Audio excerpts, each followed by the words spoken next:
Music from Aerosmith, that is Last Child. Good evening, Northwest Ohio. I'm Ben Murray, live in the B-Rock studios. It is my favorite time of year, and when I say my favorite time of year, I mean high school football. I will now send it out to Leanne Field for our opening night of high school football with Edon and Edgerton, to Chris Junge and Mike Bumb. Gentlemen? Thank you, Ben. What a great night to start the 2024 high school football season. Chris Junge here. Mike Bummer, what a beautiful place to be. What a great weather, and you can't beat week one high school football. Yeah, and two rivals from Williams County, Edon and Edgerton. This is a long-standing rival. Two teams got a lot of similarities, don't like each other so much on the field. I look over here on Leanne Field. Chris, first time I've worked with you, brother, by the way. Good to meet you, man. Hey, well, sometimes you win some, and sometimes you get me, so there we go. I think I won. I got rid of the edge. No, Andy Briggle, of course, the best in Northwest Ohio, is at a wedding rehearsal tonight, Chris. So we got in the second best thing, and that's you, Chris, and I'm looking forward to working for you, and I hope you can carry me as much as Andy has carried me throughout the years. I know you will. Well, I'm a distant second if I am, but I doubt of that. So. Well, hey, listen, I look out across this field. It's already a good crowd here as they're starting to gather. Yep. Parents' night, Edon tries to get that out of the way early when the weather's nice. And once again, I'm going to tell you something. If you've never seen Leanne Field, the football field, Todd Muehlfeld, maintenance director at Edon Schools, and his group take great pride in their facilities, in their football field. Come check out Edon sometime. Well, this field is different. It just looks different. And it's going to be a great night for football. Weather will not play a factor into who wins this game. Two pretty good teams, we think, this year. Well, let's get into that. I'm a little self-conscious. There's a lot of people here. Nobody wanted to stay home and listen on the radio the way it sounds. So the word is out. Chris is in the house. So let's start with the visitors tonight. Bomber, let's start with the Edgerton Bulldogs. Head coach Brody Flagel coming into his fifth season. A rough season last year, 2-8 overall, 1-6 in that GMC. They return a lot of experience. But this is a team that scored 22 points a game, gave up 33, and that's not a good mathematication, right, to winning football. A lot of focus on trying to run the football, but this is a squad that brings back a ton of experience. You said it right. And you know what? 2-8 last year, as you said, but 4 of those games could have went either way. And it didn't go Edgerton's way.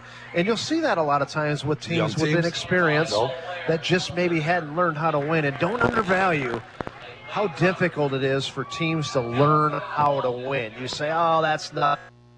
It is. There's something about it, especially in the game of football, where you've got to find a way and do those intangible, uncoachable things to find ways to win. You've just got to kind of experience it.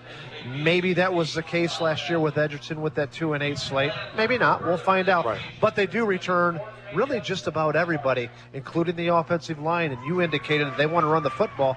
Pretty good nucleus to do that. Well, Coach Flagel made it very clear in all of his preseason interviews that they had to find a better balance in the offense just to make people suck up them linebackers, make them a little more honest so you can throw that ball a little bit harder. But they're returning, like you said, their entire offensive line, 9 offensive starters, including their quarterback, Maxton Baker, that 5'8 junior who threw for over 1,500 yards and 17 scores last year.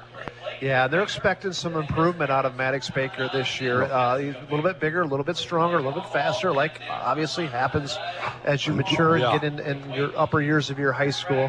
Not going to ask him to do too much. Edgerton has been known really, I don't know, maybe the past 10 years or so, or at least dating back to Ben Wilhelm.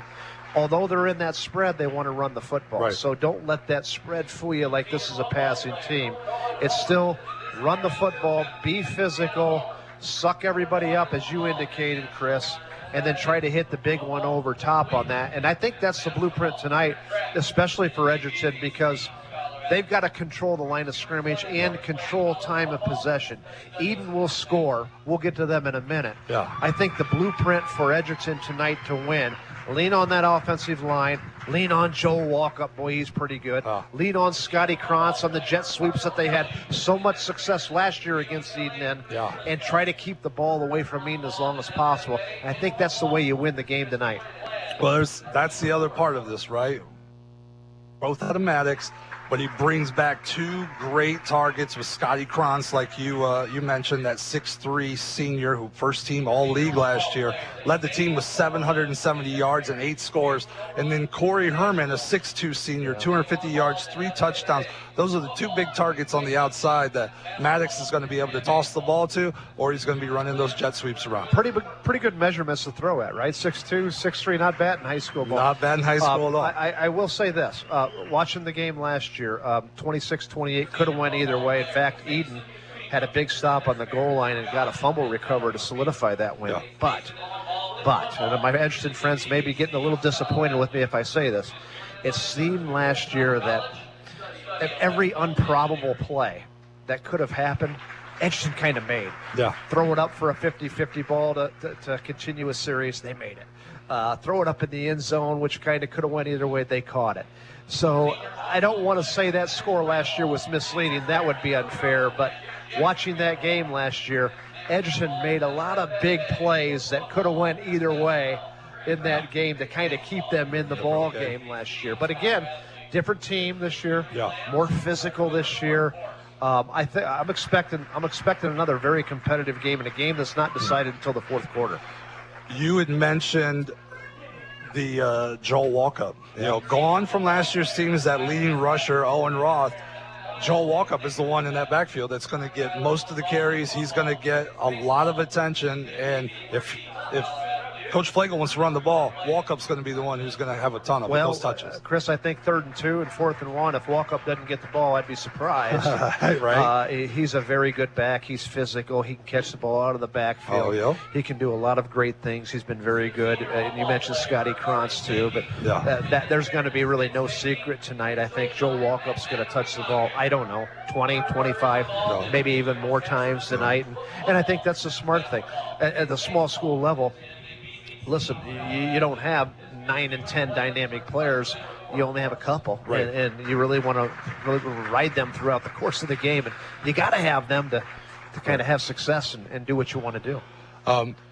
Turnovers and a lack of a running game last year hampered this team of coaching the Flagel. So that'll be huge. How are those kids running those routes, catching those balls, hanging on to them when they're getting hit by this Edon defense? Well, I'll simply put it this way. If they can't run the football against Edon, they lose, and they lose big. That's the whole thing. Write that down, folks. They've got to keep the clock moving. They've got to keep the chains moving. Edon, now, are we going to talk about them a little bit? They're pretty good, too. Not yet. Okay. Not yet. Because they got a lot of reason to talk about, too.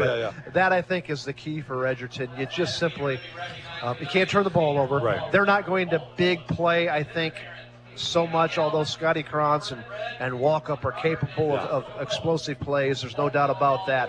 But I don't think they have, because of their style, maybe the big play capability that Edon does. So I think the blueprint, again, not to be repetitive, is to be physical at the point of attack, play great defense, keep everything in front of you from a defensive perspective. Don't know if you need to blitz a lot. A lot of people always say, you got to blitz. You got to keep the ball in front of you, all right? Rally to the football. Don't give up any big plays. And Edgerton's got a pretty good secondary, they think, this year as well. Well, and that's a huge part of that defense, returning. 8 starters returning for the Bulldogs. That's a defense, though, last year that gave up over 33 points a game, but you come back to those same names. Defensive back, second team, all GMC, Scotty Krantz again, 30 tackles, 4 interceptions. Corey Herman, the other receiver, now also in the backfield. Corey Herman, 26 tackles, 3 interceptions on that backside. And then Joel Walkup playing defensive end, 100 tackles last year. Linebacker in, that kind of hybrid play. Yeah. Don't forget about, there's a guy they like at Edgerton they're telling me a lot about. Kellen Sanchez, number 22. Keep an eye on him. They like him in that secondary area. They're going to be tested tonight because Edon's got 4 wide receivers. that can all play. And we're talking about Ray DeBall and Willis and Dickman and Gale Hewitt. I know. I'm not getting ahead of you. I'm sorry. You're in charge, man. He's so excited. But I'm telling you, they're going to be challenged tonight. But Edgerton likes that secondary, and they also like their linebackers, which will play a role in that coverage as well. Yep. Trying to get to where you need to be. Players trying to get to where they need to be, getting up the field, creating pressure on that. But that defense really in the trenches, controlling the line of scrimmage. It seems like that's going to be a big key on both sides of the ball for the Bulldogs. Yeah, how do I say this? I think more so for Edgerton from an offensive lineman perspective, because Edon's going to throw the ball 50 times. So they're not going to they're going to run to complement their throw.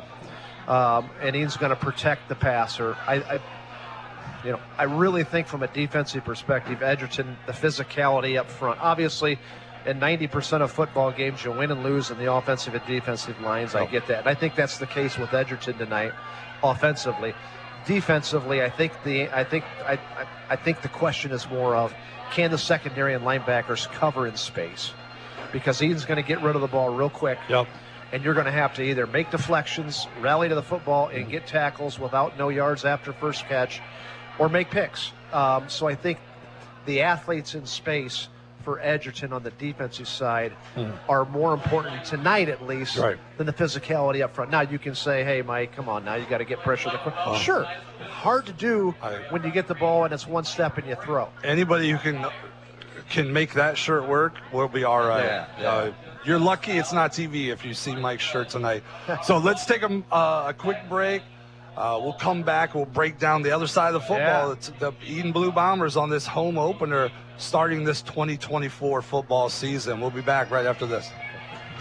Camco Industries, with facilities located in West Unity, Ohio and Morenci, Michigan, has openings on all 3 shifts for production and assembly operators. We manufacture interior plastic products for the automotive industry. As an operator, you will be required to visually inspect, trim, assemble, and pack parts, as well as label containers. You must be able to pass an entry-level test and a substance abuse test. Camco also has openings for shipping associates, material handlers, and production leads. Camco offers a complete benefit package. If you would like to join our team, please complete an application online at www.kumi-na.com or in person at Camco, 1001 East Jackson Street, West Unity, Ohio, Monday through Friday from 8 a.m. to 4:30 p.m. All rehires will be considered for employment. With an independent insurance agent, you can be sure that you're getting the right coverage at the right price. At Best Insurance and Financial Services, it's all about relationships. We work one-on-one with you to make sure your auto, home, farm, or business is protected by a quality insurance company. That's why we work with Ohio Mutual Insurance Group. We know you can trust Ohio Mutual to protect what matters most to you and your family. Once you see how Ohio Mutual cares for your needs, you'll trust them as well. Give us a call at 419-272-2888. We can recommend the best coverage from the best companies like Ohio Mutual. Just 3 words tell you everything you need to know. They tell you why we employ more than 2,000 workers at our factory in Virginia Beach, and why over 10,000 local steel dealers are putting battery power in the hands of Americans. Not everyone can say that, but we can. Made in America. Real steel. Find yours. See Black Swamp Equipment in Bryan, Archbold, and Defiant. Always supporting student athletes and coaches in the Edon School District, the Edon Athletic Boosters. The Edon Athletic Boosters would like to take this opportunity to salute the student athletes and coaches in tonight's game. Hey, how would you like to be a part of the Edon Athletic Boosters? Come to a meeting and find out what they're all about. Maybe even volunteer at a concession stand. For more information, phone 419-272-3213. The Edon Athletic Boosters, supporting student athletes and coaches in Edon. That looks good. Welcome back out to Edon High School, where Chris Junge alongside Mike Bumb. We're getting ready for high school football here in the Allied Molded Products pregame show. Think inside the box with Allied Molded Products. Well, we just broke down the Bulldogs. Let's flip it around on Edon. Head coach Bob Olin comes into this game coming off a really great season last year. They started really hot. They kind of cooled off at the end, but they ended up 7-5 overall, 3-1 in the TAC, made the playoffs, had a huge win in round one, right? Beat Waynesfield Goshen in the first round. This is an offense, once again, returning 9 players, just like on the other side of the ball. But this is a team that scored almost 30 points a game, 300 and almost 70 yards per game in that offense. But they bring back their quarterback, and Kyler Sapp, a 6'2 senior. He threw for over 3,500 yards last year, 31 touchdowns, and also was the leading rusher, almost 400 yards for the season, plus 8 scores on the ground. That's a pretty good season. And then come back as a senior. You think? He's special. Kyler Sapp is a unique player. No. Throws the ball outstanding.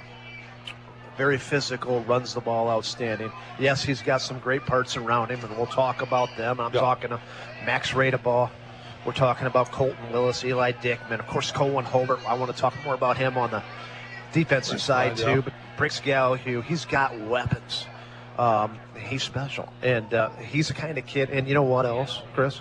He touches the ball every single down. That kind of matters. The best player on the field touches the ball every single down, and you got more opportunities to make big plays and playground plays. And you said it. Eden's kind of been spoiled the last 5-6 years. They have Drew Galley, who is now playing in Ohio Dominican, and he breaks all these school records. And the next thing you got coming is Kyler Sapp. That's not a bad replacement, is it? So, expecting big things out of him. Winning begets winning, and once you get somebody that's focused, it inspires the next generation, and you can go on runs like that. For sure. Do you think Bob Owen knows how to handle quarterbacks? He's only coached 45 years, 15 different schools, and won so many. 241 wins, right. Just whatever. I think he knows how to coach. Here's the deal: Eden's going to score tonight. Eden's going to score a lot tonight. Again, I'm being repetitive, but the blueprint for Edgerton is keep the ball away from Eden's offense, because they're going to put points on them. Edgerton can win this football game. Got to get some turnovers and got to control the football. But Edon will score tonight, because the best player on the field tonight is Kyler Sapp. And he's got some weapons to do that. And it's difficult to get pressure on him. I'm not saying Edgerton's not going to get some sacks tonight and not dial up some blitzes here, but you got to understand when you're running the spread like Edon does, most of their throws are quick, one step, get rid of it. Difficult to get pressure on a quarterback that way. And if you do blitz somebody, keep in mind you're taking one less person away that would be in coverage when you're getting rid of the ball so quickly. So Eden's expected 7. They got a playoff win last year. I mean, come on now. That's a great 7-5 is not a bad year with a playoff win. Got rocked by Macomb, but Macomb's a little bit different breed, and they obviously had a really spectacular season. But this is Eden's year, they think. They've got 10 seniors, 7 juniors, so 17 upperclassmen. They've had a lot of success in the program.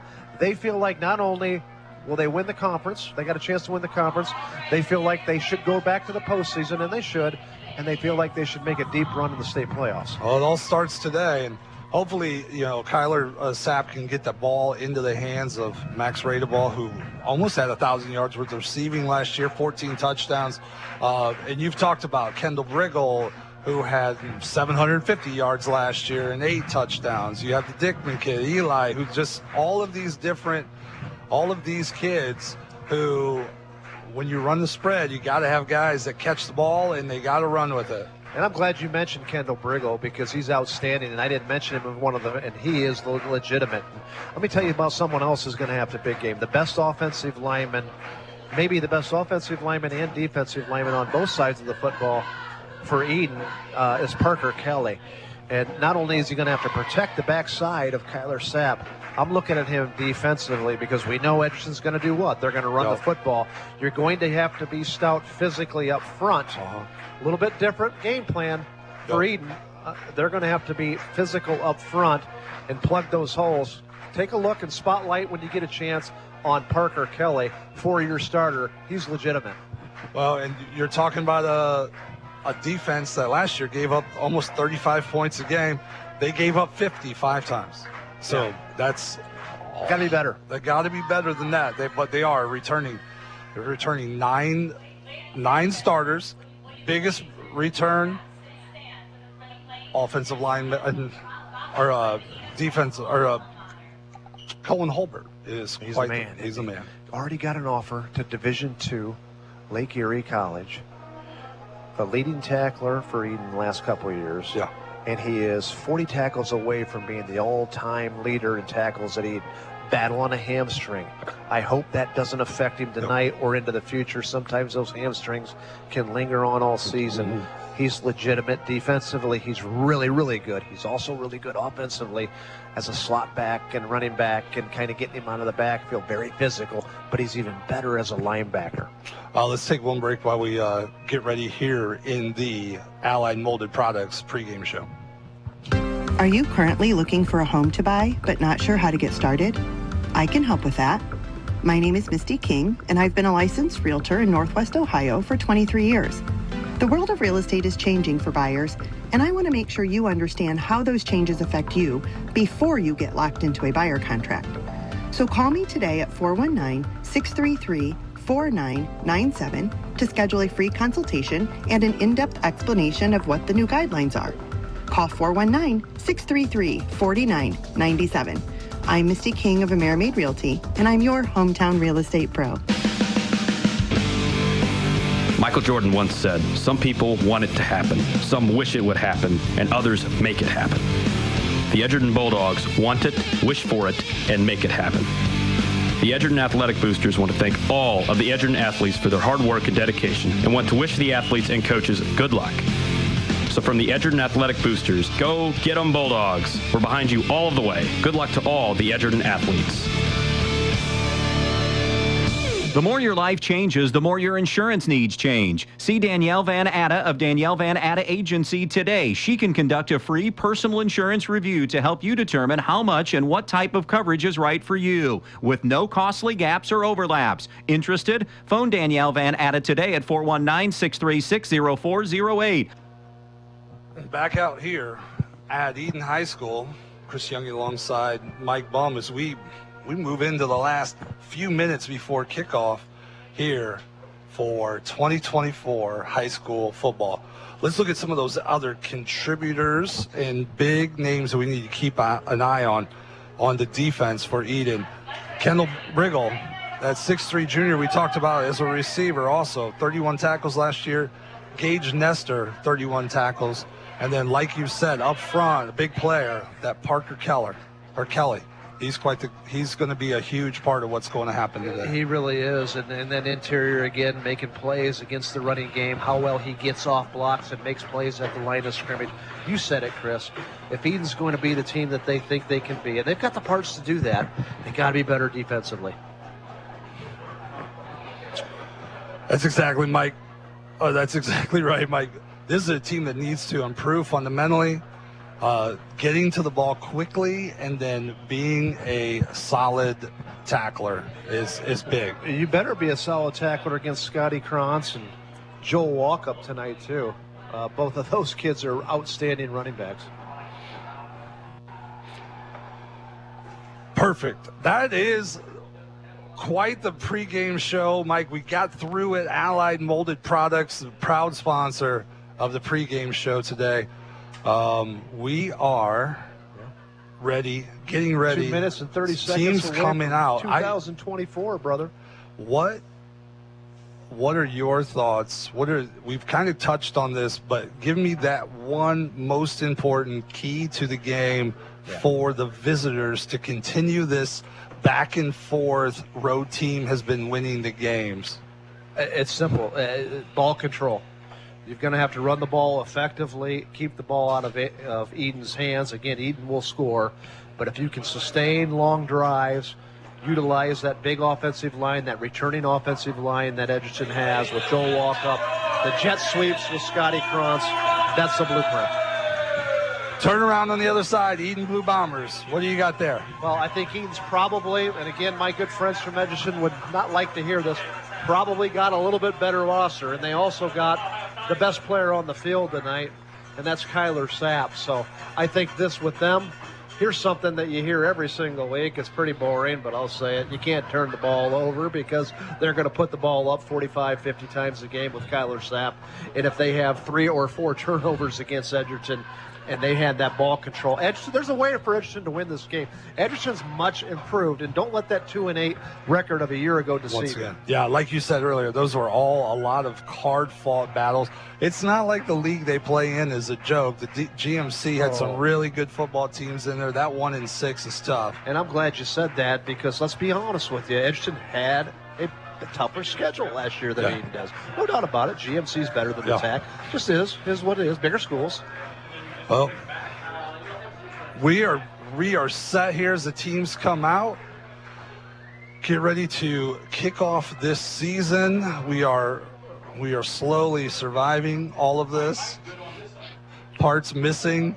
I think we did all right. Got some technical difficulties, so if I'm delayed a little bit, I'm not totally dumb. It's just that I'm not hearing my good friend Chris in my ear, so I've got one ear. You don't need to hear that. You don't. The bottom line is we're going to do our best job, and we got a good football game ahead of us. Although we're ready now for the start of this game here at Edon High School. Keep in mind, your financial future starts at Yarger Flagle Investments. So you're going to continue with all of these moments. Edon's going to start by kicking off to Edgerton. Edgerton sets back with 2 returners. And we didn't talk much, Chris, about the kicking game, but advantage probably will get a little better feel as the game goes on. But Mason Eldon for Edgerton, a real good kicker. He can kick the ball 40 yards deep, I'm told. Field goals, that is. So keep an eye on him. Scotty Kranz.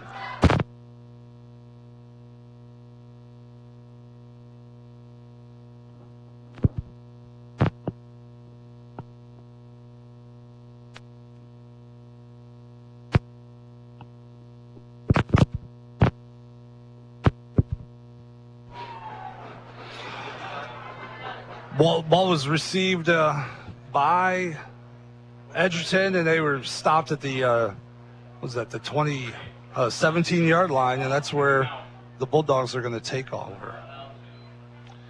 See, Edon's going to be in a 4-front defensive line, 3 linebackers. That's a 4-3 with 4 defensive backs.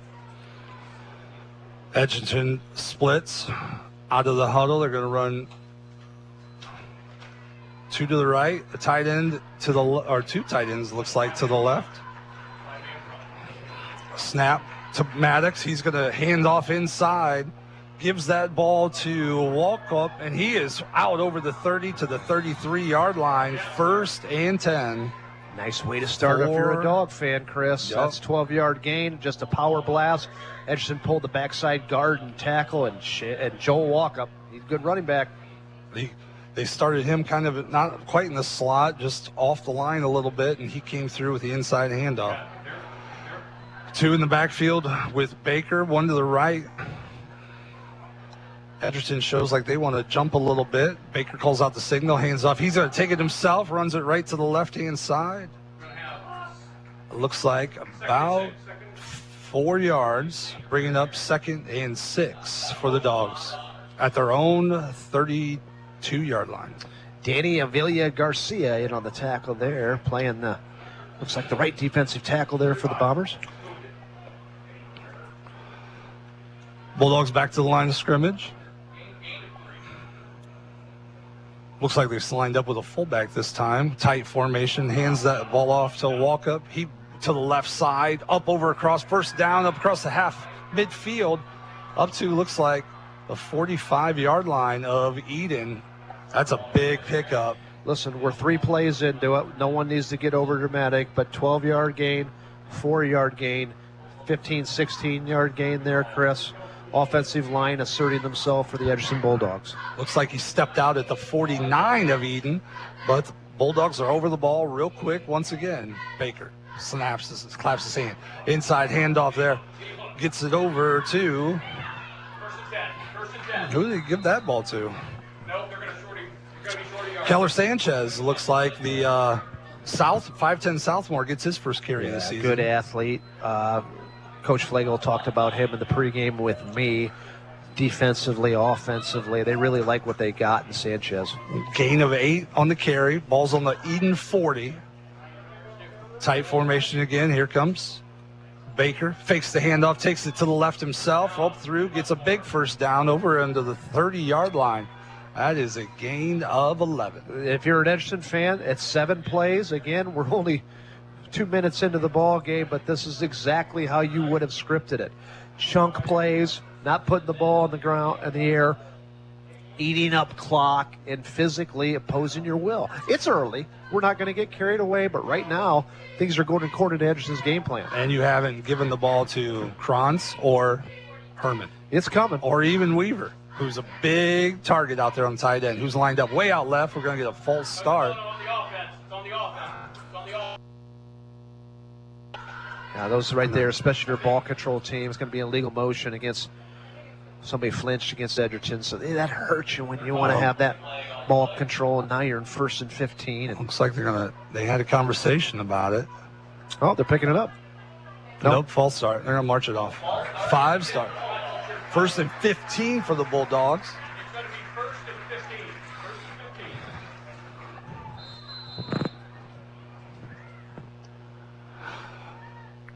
Bulldogs getting the play in. This Edon defense, they just kind of been getting a little bit pushed around up front. Yeah. Well, we'll see how this goes and see if there's some adjustments. I see Cohen Holbert now is in the middle for Edon. Inside handoff they give. That's a walk-up. He goes back to the left, turns around. 1st down. Now to the 10, to the 5. Dives for the touchdown, and he gets it. Touchdown, Bulldogs. 3 carries for walk-up already, over 40 yards rushing and 1 touchdown. And he looked great. But how about that offensive line for the Edgerton Bulldogs right there? They kind of got their way with it all inside. Quite a few inside handoffs, nothing really outside. We were looking kind of for that jet sweep, but we didn't see much of that. Yeah, it was just physical. Pulling backside guard and then tackle and walling down and just playing physical football. Kick is up, kick is good by the Bulldogs. Parker Eldon hits it. 7-0 Bulldogs. 9:14 to play here in the first quarter. Edgerton takes it 83 yards. Made it look easy, Chris. They did indeed. I'm going to tell you something, though. That won't be the last points of the night. Smart money is on. We see 7 more. We're going to see a lot of them, I think. Even more than I thought at the beginning of the game after watching that first series. We're going to see some. I think the scoreboard's going to get lit up a little bit tonight. Why don't we take a quick break here as we reset this. Bulldogs 7, Bombers 0. Bulldogs about to kick off. We'll take a quick break and we'll be right back out. Are you in the market for high-quality appliances and furniture? Look no further than Direct Link Appliance and Furniture. We have a wide selection of Whirlpool, Maytag, and KitchenAid appliances, as well as service on all makes and models. Direct Link also carries Ashley Furniture and Jameson mattresses. And new to the store, Molecule mattresses, made right in Auburn, Indiana. Don't miss out on unbeatable prices and top-notch service on everything you need to turn your house into a home. Visit Direct Link Appliance and Furniture in Bryan today. Back out here at Edon High School, Bulldogs lead the Bombers 7-0. Bombers about to get the ball for the first time as Edgerton lines up to kick the ball deep. Trying to see here who's returning. Looks like Holbert is in the back to return. They kick it away from him. It rolls towards the goal line, and it crosses the line and touchback. Bombers will start. 25? Yep. 20? And now we get a chance to see this. We get a chance to see Kyler Sapp in his senior season 2024 campaign in the Edon Bomber offense. Bob Owen, of course, historically 40 years of coaching, has been known as an offensive guru, and the Bombers got some weapons. Well, they're going to come out 4 wide, 5 wide. Sapp in the backfield all by himself. Looks around, checks the defense. Here's the snap. 2-step drop, looking to go deep. Nope, throws it out swings it out to Kendall Briggle right there on the left-hand side.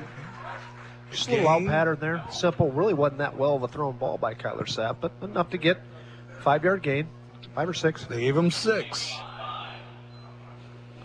Or 5, but it's lined up on 6. Bombers again.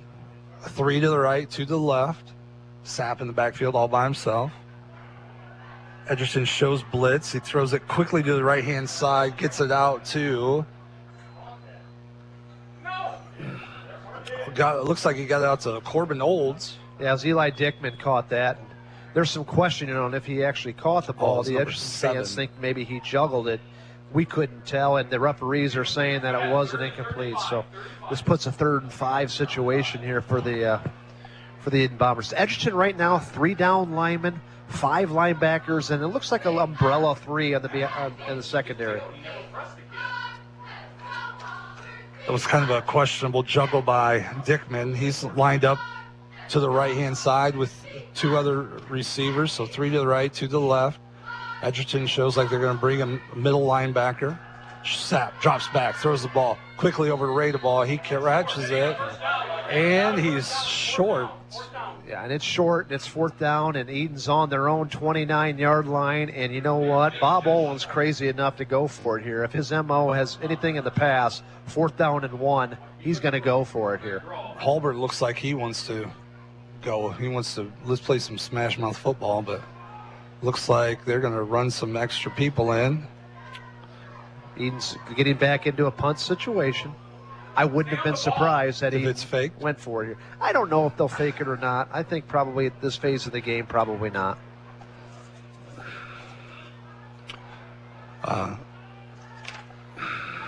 As they get Krantz is back. Punt drives him back to the 35-yard line of Edgerton. He's quickly grabbed and wrestled down by Briggle.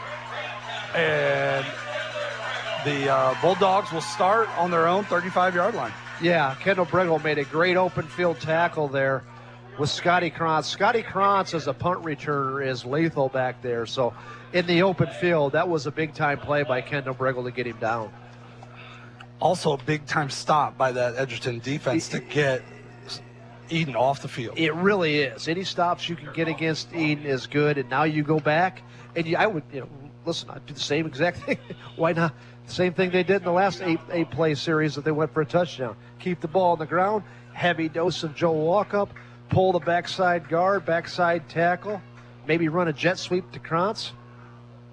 Looks like if it ain't broke, don't fix it. Looks like it.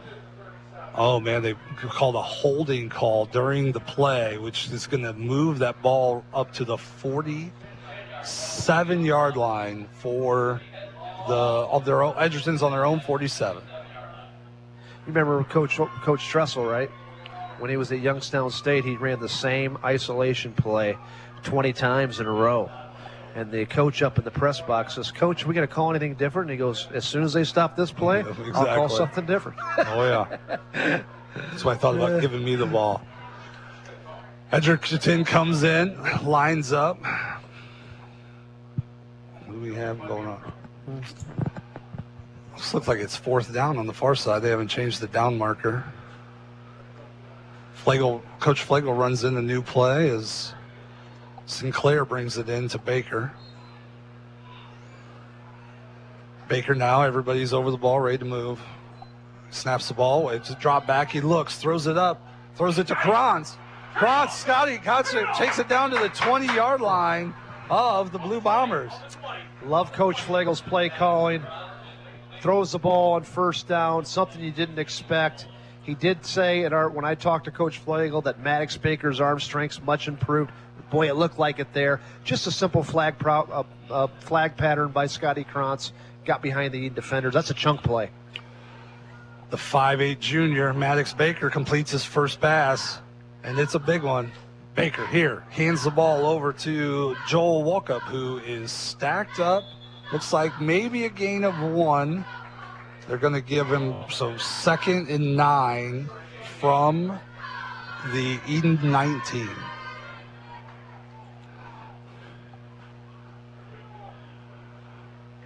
Bombers switching up a little bit of defense.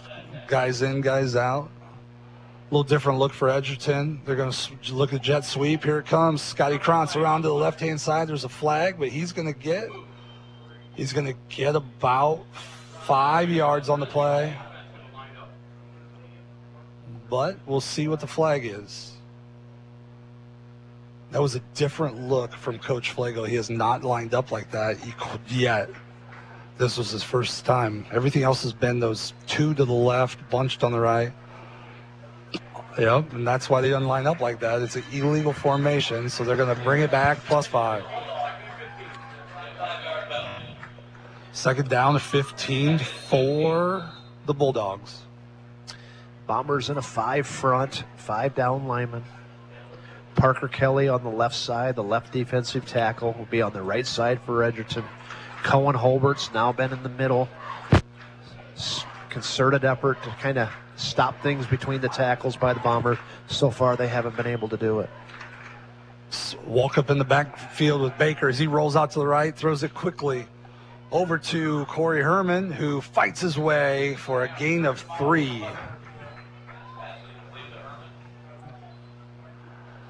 3rd and 11 is what they're going to give him. Edgerton's eyeballing what they're going to do here.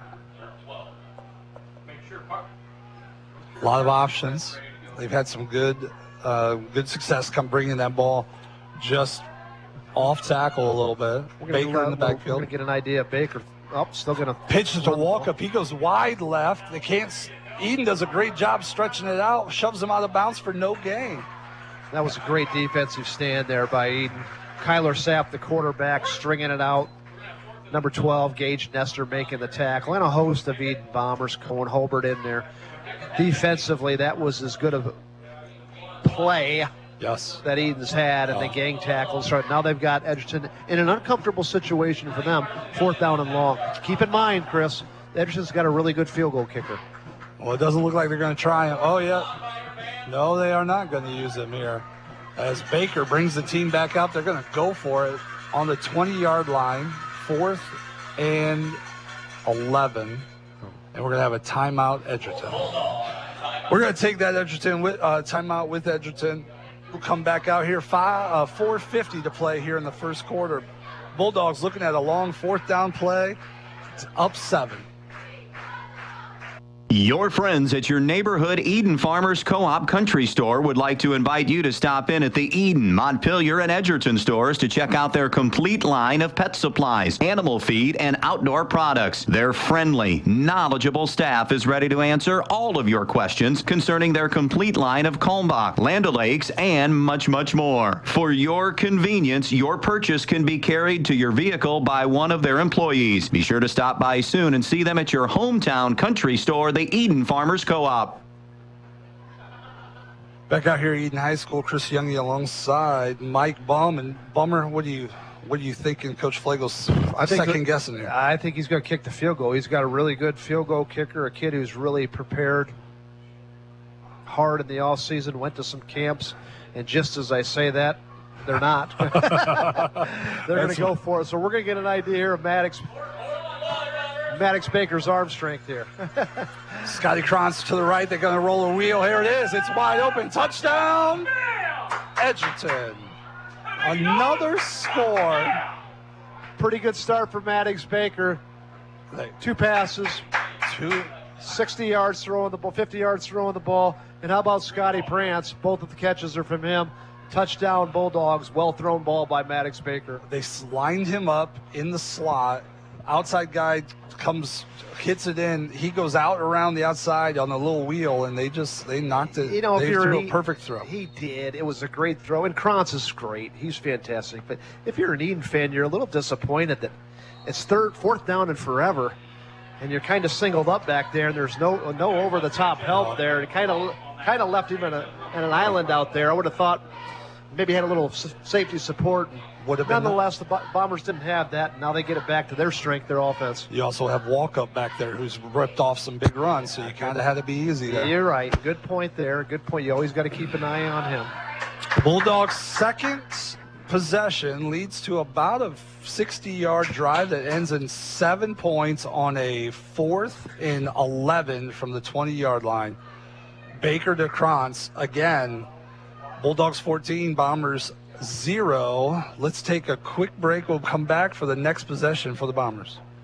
Hi, this is Mackenzie Now with Andrews O'Neill & Lowe Insurance Agency. Having a winning tradition for over 100 years is a big deal for any team. As our team at Andrews O'Neill & Lowe Insurance Agency celebrates this milestone, we know success does not happen by accident. It takes great teammates and partners like Central Insurance. By dedicating ourselves to the community, our clients, and each other, Andrews O'Neill & Lowe has consistently risen above the rest in protecting your family, assets, and businesses. Thank you to all who have played a role in this 100-year journey. Learn more at andrewsoneillandlowe.com.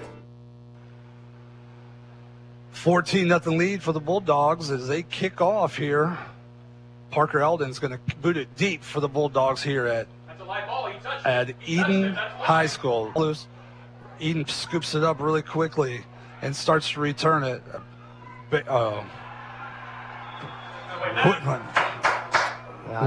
Max Radeball returned that one. It was a squibber kip. It kind of got through. It was a goofy bounce. He scooped it up and ran it to the right and got it. Max Radeball, one of those electric athletes for Edon, but nice job that time by Braden Leplemeyer on the kick team and getting down there and making a good play. Bombers start at their own 11, 14. It's a weird angle for me. How's that? Yeah. 14. Kyler Sapp, once again, 3 to the left, 2 to the right, as he takes a look at this Bulldog defense. Steps back 1 step, throws it quickly over to Radeball, who grabs it, runs forward to the 25, gets him out of that kind of tight spot. Gain of 11. And the Bombers get their first down of the game, and that's going to bring that Blue Bomber crew to life. It will. Edon's going to make some plays here, and too many athletes not to. And just a little pocket right there by Max Radeball. 3 to the right again on the wide side as Sapp takes the snap, looks to the left, throws it quickly to Briggle. Briggle steps, gets grabbed and taken out of bounds about the 31, 32-yard line. Very patient there, patient from Edon, and Coach Owen just taking what Edgerton's giving him. Edgerton's kind of giving a little bit of sagging off a little bit. Edon taking advantage of that with little stop routes and underneath routes. That's your quarterback, Baker. They're throwing it at him as he's out there as a DB. Him and Krantz playing on that defensive right backfield. 3 to the right again as Sapp looks to the right, throws it quickly. Grabbed and taken down almost immediately. Brady Everts. Oh no, I got the wrong thing. Here we go. Eli Dickman again as he grabs it, and a first down for the Bombers. It's like it's death by 1,000 cuts. Yeah. I mean, it's just 5, 6, 8. And they can Edon, who's a 90% running the ball or passing the ball team, they consider that kind of like a run for them. Those little short little stop routes. They have not. They've been throwing the ball every time. Sapp drops back, looks, gives a pump. He's got one deep. He throws it all the way. Radeball overthrows him. Briggle was there too. Yeah, really good coverage that time out there by number 2, Maddox Baker, the quarterback. Kendall Briggle that time just couldn't get any kind of separation. You do get to see there Kyler Sapp's arm strength there. Yeah. Throwing off his back foot, throwing the ball 30 yards in the air, but just a little bit too far for Kendall Briggle. He had Joel Walkup in his chest. And that was the first time that Edon's looked to go downfield. It's mainly been dink and dunk, and that time they tested Edgerton. Credit the Edgerton secondary. 3 to the short side to the right, 2 to the left on the wide side of the field for the Bombers as they put in motion Holbert. Now, quickly, wide receiver screen. Holbert makes the turn. It's taken down in the backfield. No gain no gain on that one. It's going to bring down. Gain of 1. Jackson Flower, the linebacker that time, just did a great job on the bubble screen. He's also the best offensive lineman for Edgerton, so he's going to play a big role tonight on both sides of the football. Can't play it any better. Hey, I did notice one thing. The best defensive player for the Bombers one, if not the best player for the Bombers, Cohen Holbert, been battling a hamstring. He's trying to tough it out. Yeah. Looked like he's running with a little bit of a limp there. There's no way he's 100%. That's a big, not loss, but obviously a big deficiency for the Bombers because he's legit. He's not running like he usually does. 5 linemen standing at the line for Edgerton, disguising what they're going to do is Sapp drops back. Now he takes off and runs, flips it out. Here comes Radeball, who he's going to step out of bounds about the the 44. It's going to give. Listen, that's great defense by Edgerton. I'm sorry to cut in. I'm having problems hearing you, so if I do that, it's not being disrespectful. Right. It's just I can't hear you. But I've been telling you, that's just playground football. Yeah. Edgerton defended it very well. Kyler Sapp says, I'm an athlete. I'm going to make something up, and he did it when he hit Max Radeball. Another 4th down attempt here for the Bombers. I guess they pumped it last time. Here we go. 40 on their own 44, 3 yards to go. They're going to line up 2 receivers to the left, 3 to the right. Sapp claps for the ball. Here it comes. Throws it quickly to the right. It's going to be caught. And immediately Holbert is brought down. Oh, what are they calling here? They had enough for the first down, Chris. But the big play, I couldn't tell who hit him. I think it may have been Kellen Sanchez, or I could not tell. Jarred it loose. And Edgerton's got a short field now. They go up 21-0. And Edon's got big play capability and a lot of offense. Certainly the game's not over, but boy, could you have scripted a better beginning to a football game if you're an Edgerton fan than what you've seen so far in this first quarter? Looks like Bulldogs come out, tight formation. One Krantz out to the left-hand side. Baker's going to take the run behind his blockers. Now he tries to break it outside. We're going to get a flag for a hold. I'm assuming it's a great spot for a hold flag. And he's going to be it was walk-up, a loss of 1. It was a direct snap, actually, Chris, to Joel Walkup. That's what threw me off. Trying to find different ways to get their best player the ball. Joel Walkup, and holding's going to take them back 5 yards. First, what do we got going on here? Referees, umpires, now they're marching it off 5 yards. 1st and 15. Oh, 1st and 20 for the Bulldogs. Moves that ball back to their own 46-yard line. 1:50 to play here in the first quarter. Bulldogs 14-point lead. Baker with the ball. Fakes the handoff to Walkup and then follows him through the line, and he is stuffed a yard in his backfield, and the helmet popped off. Loss of 1 on the quarterback draw. Yeah, right there. Welcome. That's Cohen Holbert right there. The kid who's already gotten that scholarship offered at Division II, Lake Erie. Again, battling a hamstring. I don't think he looks 100%, but boy, did he step up there and lay the wood that time. 2nd and what is now another 20. Edgerton looking to move the ball.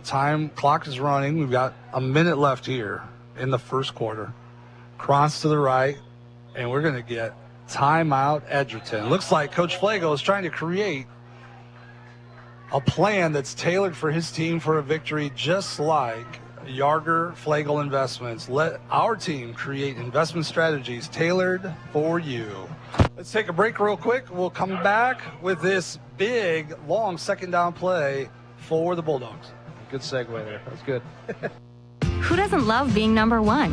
When your team's dominating the standings, or your favorite band rocks the charts at number 1, it feels good, right? Kind of like how it feels when you have auto insurance with State Farm. Because making you feel like number 1 is an honor your local State Farm agent takes seriously. Through the good times and not so good, your State Farm agent's proud to be here to help life go right. Call your State Farm agent, Jody Herman, in downtown Archbold today. Back out here at Edon High School, getting ready to enjoy what a Week 1 football weather is always the great. And we've got a little in-game scoreboards brought to you by Andries, O'Neill, and Lowe. your local independent agent. Mike? Yeah, right now I've got Liberty Center, the class of Northwest Ohio, all over Tenora, 21-0 at the end of the first quarter. Antwerp over Montpelier in the first quarter, 7-0. Defiance leads Napoleon 8-0. And Genoa up 14-0 on Archibald. Direct snap to Walkup. He hands it to Krantz around the corner. That is going nowhere fast. Another, what looks like a loss of 1 on the play. And that is going to bring 3rd and 20 back for the Bulldogs. Yeah, again, Edgerton's kind of hurt themselves with some penalties and really works against their ball control type of offense, so they've got to clean that up a little bit. That'd be the one thing I would say. If you're an Edgerton fan, what can we complain about? I guess it'd be the penalties. They've had 3 penalties that have kind of hurt some drives, putting their offense and Baker in a very precarious position here with 3rd and 21. 3rd and 21. Baker gets the snap, fakes the handoff, rolls out, throws it across the middle. Krantz pulls it in for a gain of 18. What a throw by Baker. 3 for 3 now throwing the football. And I believe that was to Scotty Krantz again. He's got all 3 catches for the Dogs. That's the first one he didn't score on, though. So great players make great plays. Maddox is kind of throwing up there 50-50 balls, and Krantz is saying, I'm better than you. I'm going to bring it down. Well, it's going to bring up 4th and 4 for the Dogs, but we're going to have to wait until the second quarter. You believe it's only the end of the first quarter, Bummer? We are having a blast out here. Edon High School. Edgerton, the invading Bulldogs, leading 14-0. We'll be back right after this for second quarter action, high school football.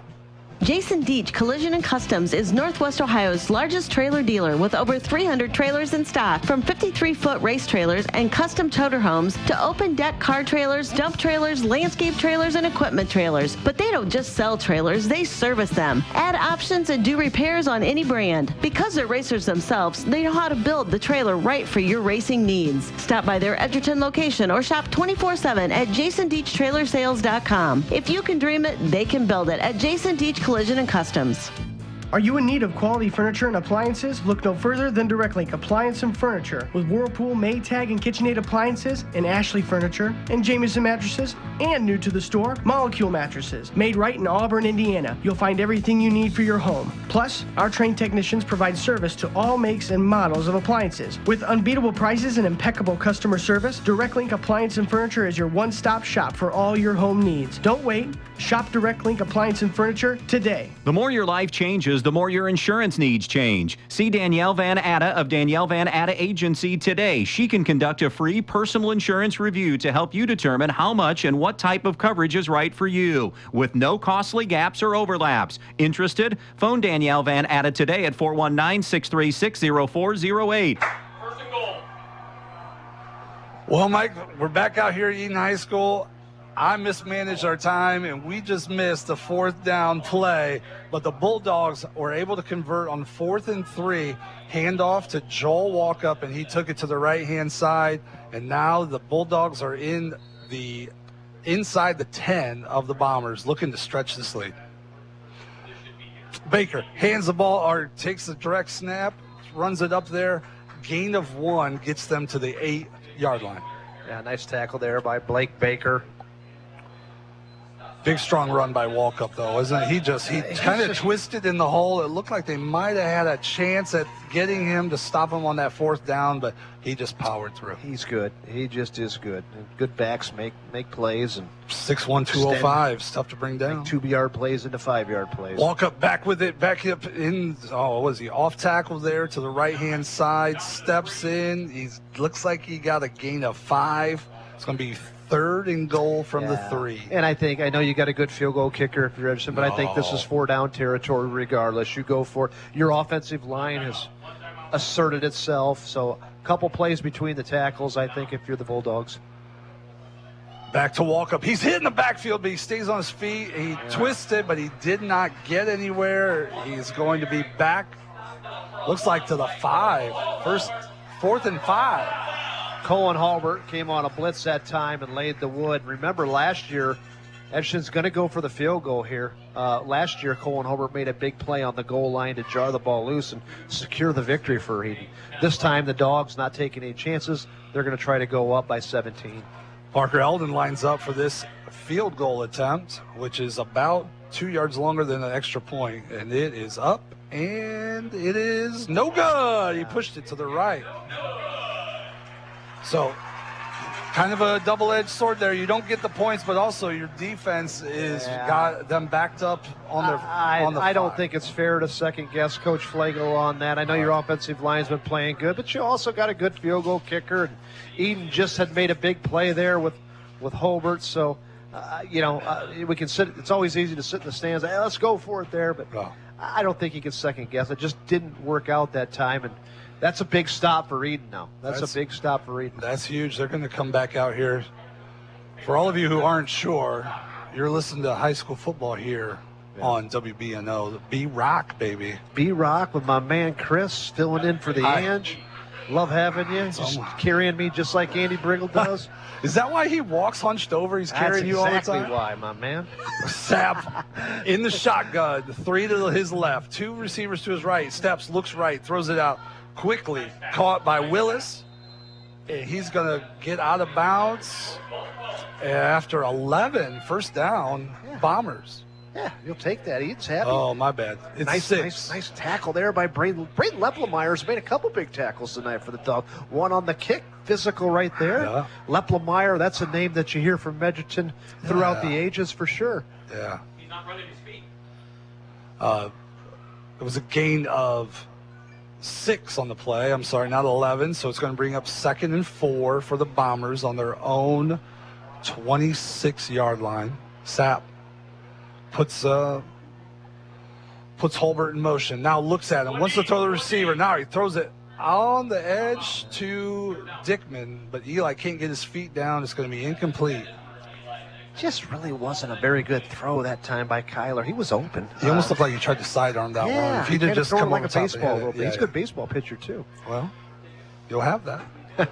They're trying to get the defense to adjust to that Holbert screen to the left and then come back and throw it over the top to the right, but it wasn't there, and he checked down to Dickman, just swung it out of bounds a little bit. 4 receivers to the left for Sapp to look at. 1 to the right. Taking a look. Here comes the snap. Looks like Walkup's going to try to run. And there goes Sapp on his own. Breaks it. First down. Steps across. Got to about the 31, it looks like. That's enough for a Bomber first down. But that was it. Gain of 5. And Sapp's a very physical runner, so that's the aspect that also he gives you back there. He doesn't just sit back and throw. He can lower his shoulder and get tough yards as well. Sapp back in there, 3 to his right now, 2 to the left. Here we go. Sapp looking at the defense. Walk up. Does a walk up again to the line. Now Sapp over the top. He overthrows. Overthrows Briggle, but he had nothing behind him. Boy, Kyler would really like to have that one back because Kendall Briggle was just coming through and got open. That would have been 6 points. And, Kyler so far, again, he's the best quarterback in the attack, some people would say, and one of the best, obviously, in Northwest Ohio. Hasn't been as sharp, maybe. Is that fair to say, the first quarter, as maybe what we've seen him in? I'm sure he'll get it back going here, but missed a couple balls that he routinely doesn't. Now he throws it out to the left where a receiver screen. He gets it over to Briggle again, who pounds his way up, gets a gain of, looks like 4, bringing up 3rd and 6.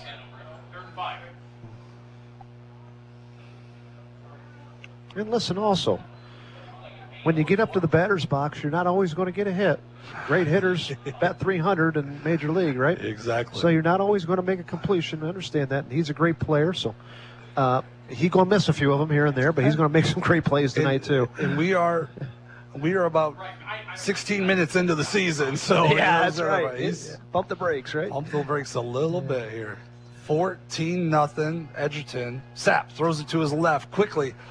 Ball into Radeball, who steps out of bounds on a gain of 10, and that's going to bring up another Bomber first down.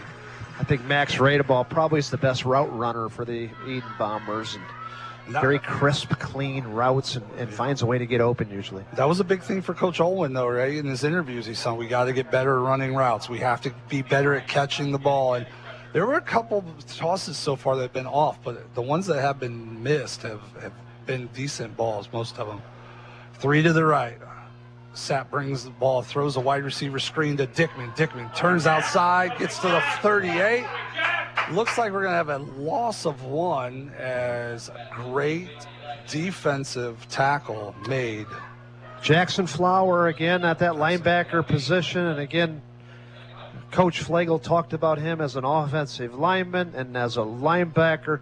He's just a football player, all right? And that's the second big tackle he's made in space against more shiftier, faster wide receivers. And Jackson Flowers, again, making his presence known. Bombers are going to take a break. Why don't we take a break with them right here on WBNO? B-Rock will be back with more Edon Edgerton football action right after this.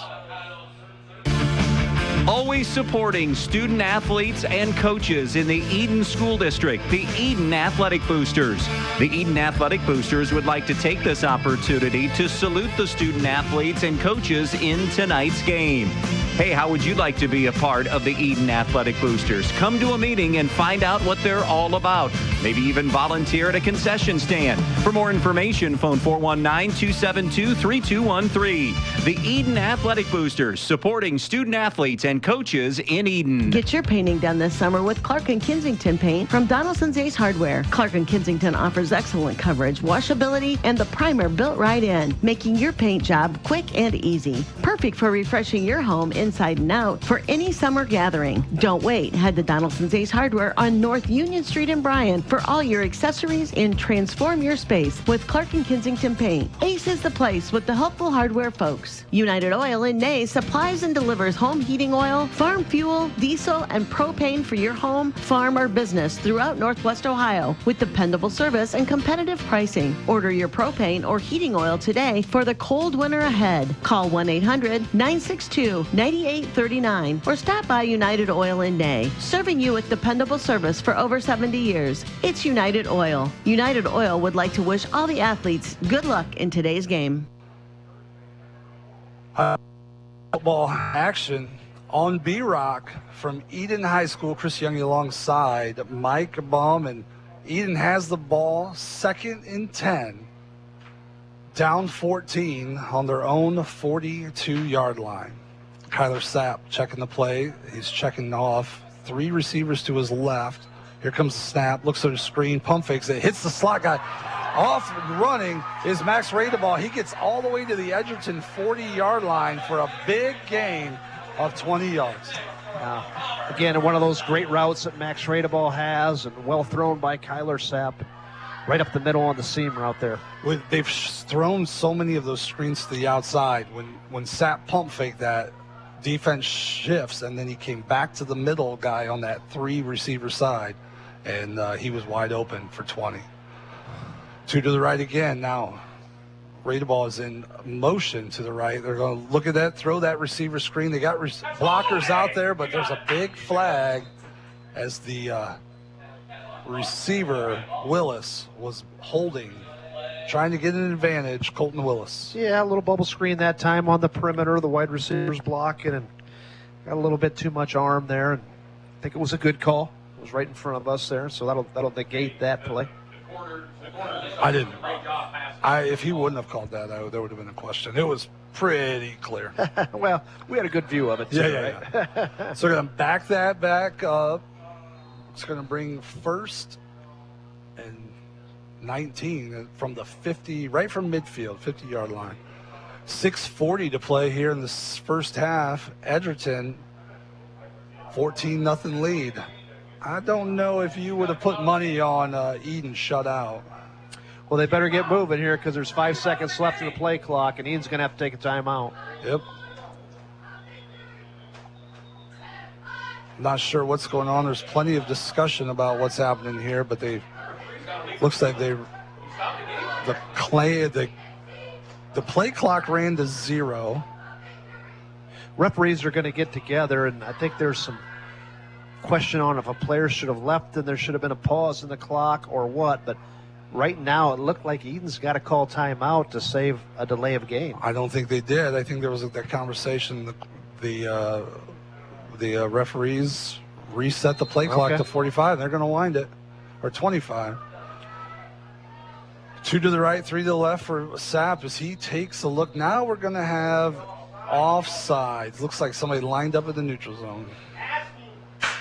Not sure which one that was. If it was a wide receiver out, wide receivers are always taught to, and it looks like it may have been Colton Willis, check with the line judge, say, am I okay? And he's doing it that time, but I think they got Willis on being just a little bit offside. A little too touchy, yeah. Well, he's right there in front of the other side, the Edon sideline too, so there's plenty of people to check with there. Sapp drops back, looking. A long first down play, throws it up over the middle. He comes throw it behind Radeball, incomplete, and that'll bring up second, and looks like about 23. 24. From the Bomber 45.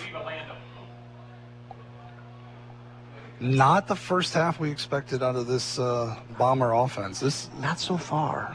Thought we'd have some more points from them.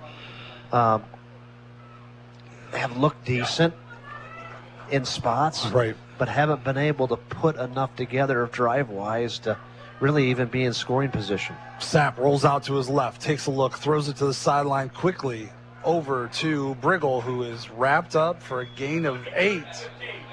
And now we've got a flag on the play.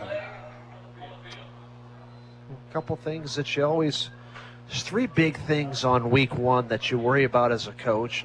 Oh, yeah. One of them is special teams, because you don't really practice special teams live anymore in scrimmages and personal foul. Ooh, that's a big one. Personal foul. That's big for the Bombers. 15 yards and the first down. Well, that's huge. But going back to the things you worry about is special teams. Special teams really hasn't been a factor, so Edgerton missed the field goal.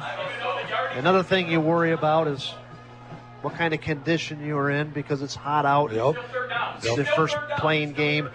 Playing games are different than scrimmages and in practice. Oh, they call the third thing you worry about, I'm sorry, Chris, real quick, is the penalties. Yeah. And that has reared its head. We haven't had kicking game mistakes, and we haven't had fatigue so much yet, but we've had a lot of penalties. Go. Sapp in the shotgun, waiting for the snap, drops back, throws it to the left. It's going to be a little scoop screen to Briggle. He's going to get enough for the first down. 15 yards on that personal foul, but it did not give an automatic first down. So it was 3rd and 3, but they convert, get 5 on the play, and Briggle gets on the first down to the 29-yard. Yeah, and if you're an Edgerton fan, darn it all, you know, things are going your way. You got them in long yardage situations, and you just, I didn't see the personal, but you just can't have that. It's Kyler Sapp, and Edon's too good to give him those kind of second chances. Right. 3 receivers to the right, 2 to the left for Sapp as he takes the snap, looks to the right, throws it quickly to Gallahue. Is that how you say it? No. And he, the 6'4" junior, takes it out to the 25-yard line.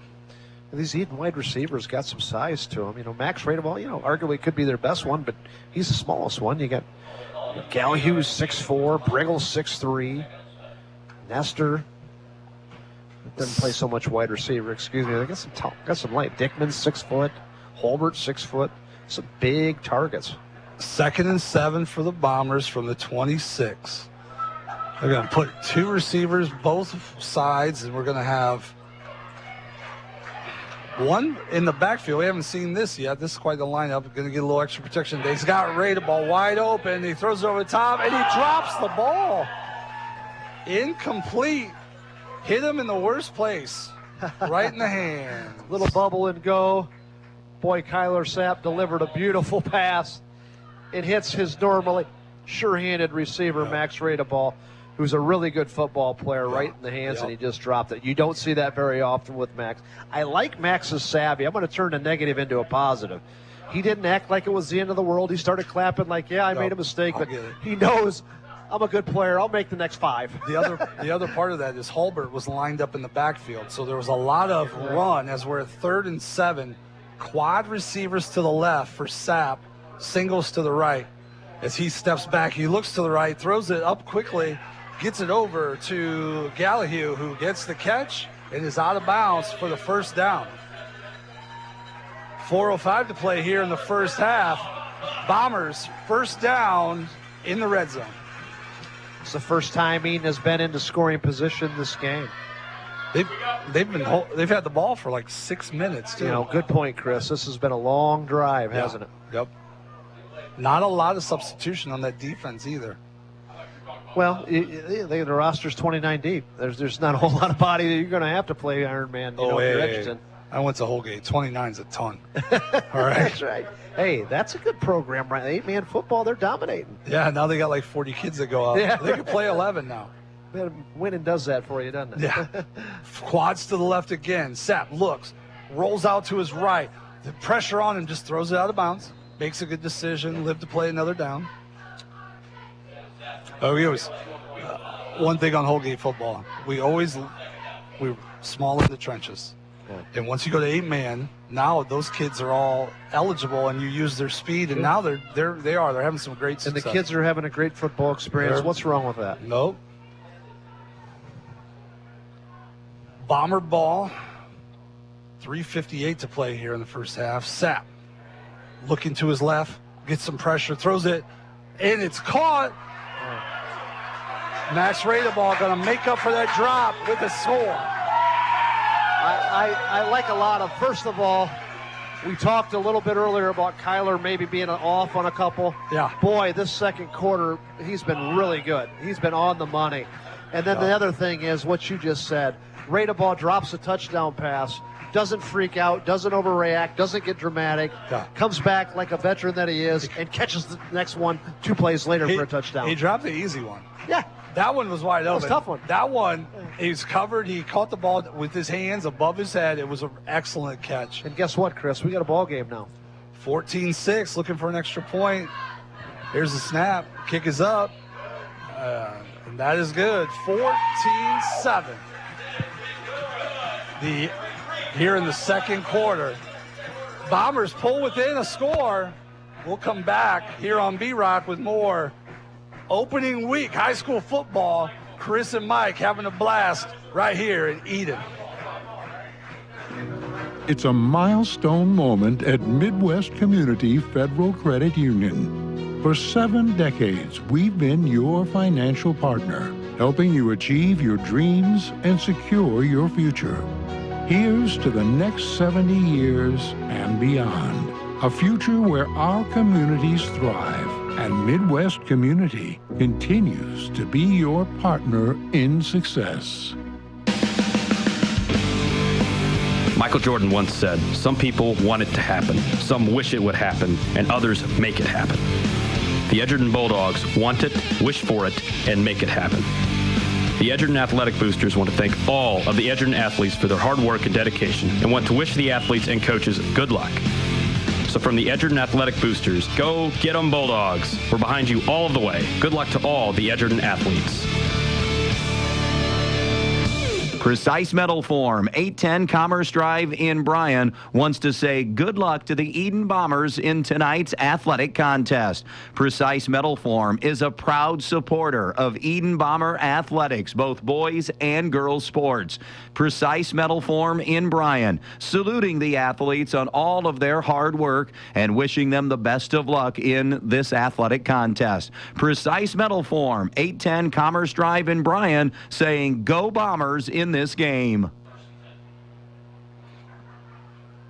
High school football here from Edon. Edgerton with the lead, 14-7, and the ball. Kickoff from the Bombers goes out of bounds, and the Bulldogs will start at their own 45-yard line.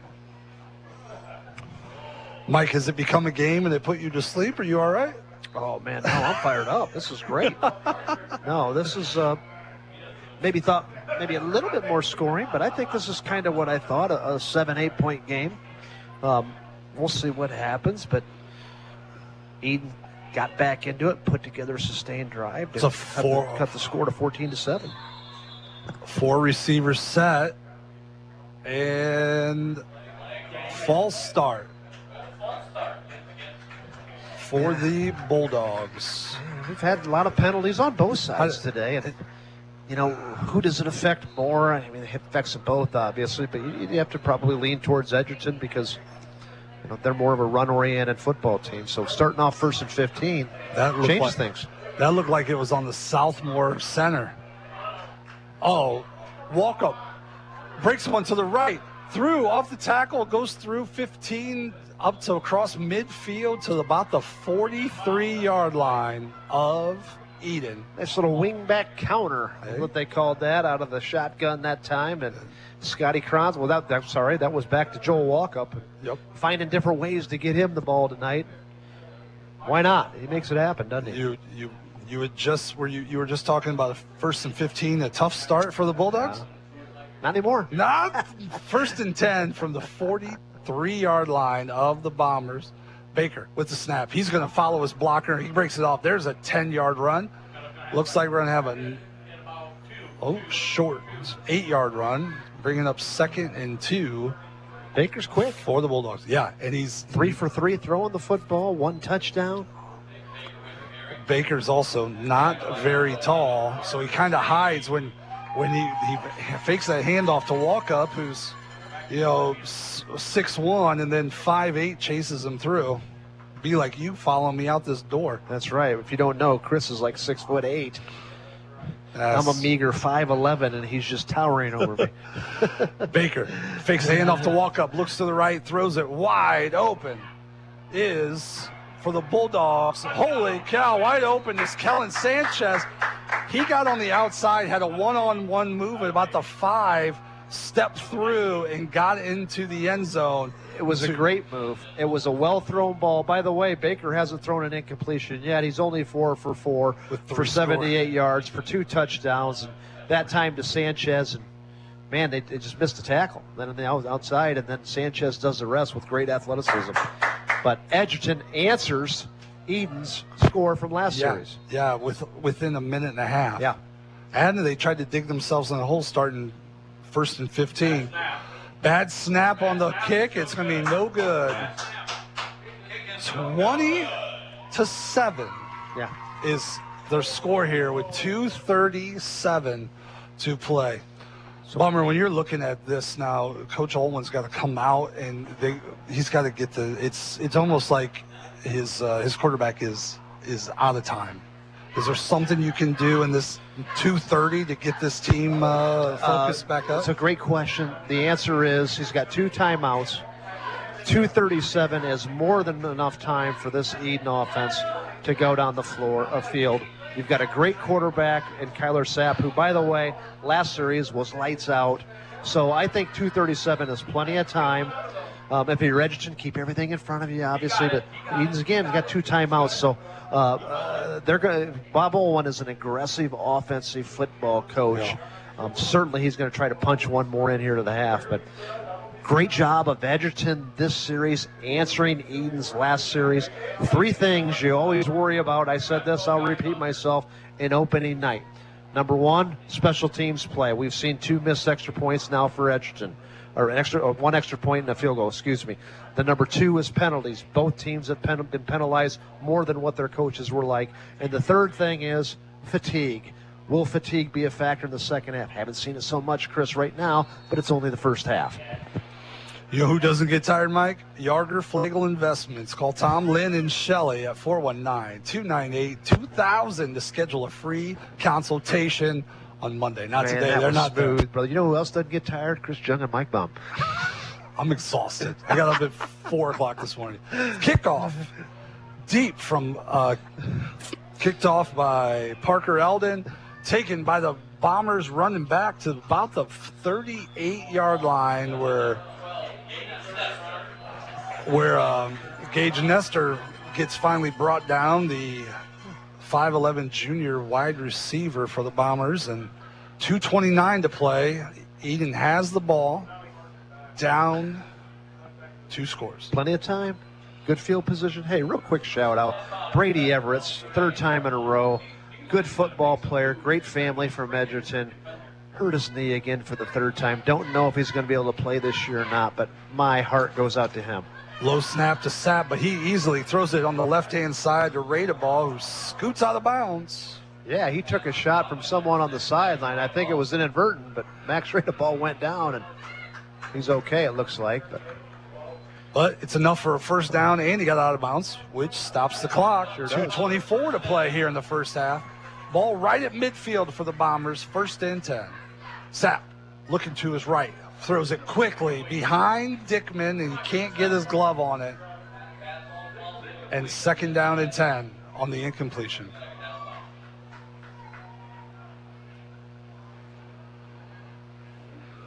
Ball back at midfield. Dickman out.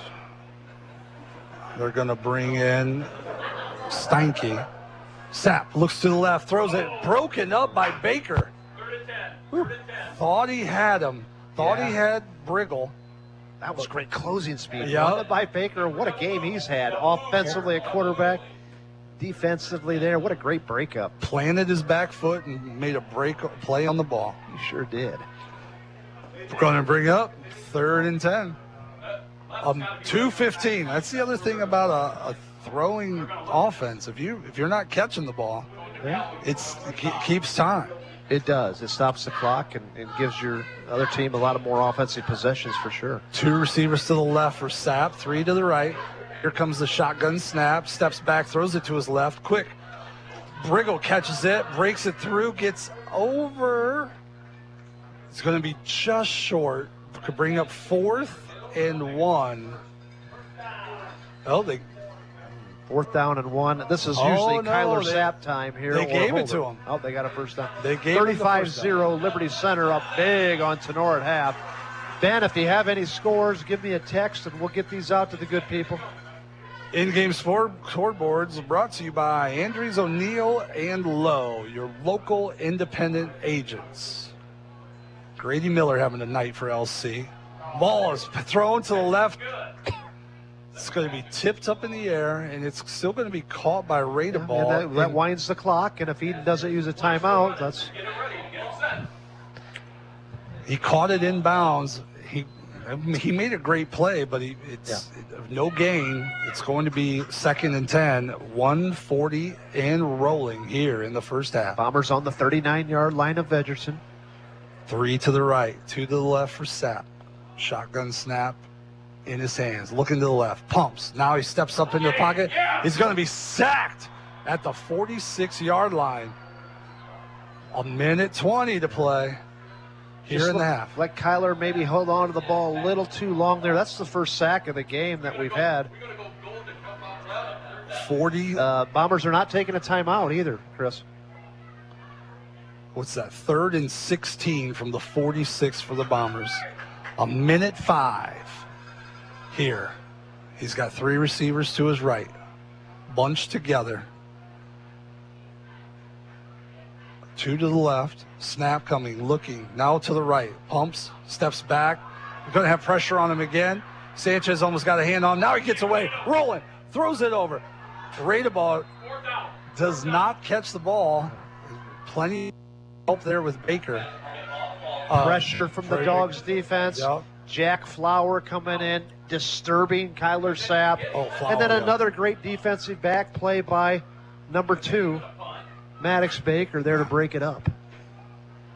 I don't know what Coach Flago changed, but they're the last 4 plays, they've started to get some more pressure, making Kyler Sapp hold the ball and think about it a little bit. A little different look here. He's going to quick kick this. Yes, he is. Punt over the top. It's going to be rolling. It's going to sit down right at the 1. It's picked up by Krantz, who's going to run it back out to the 15.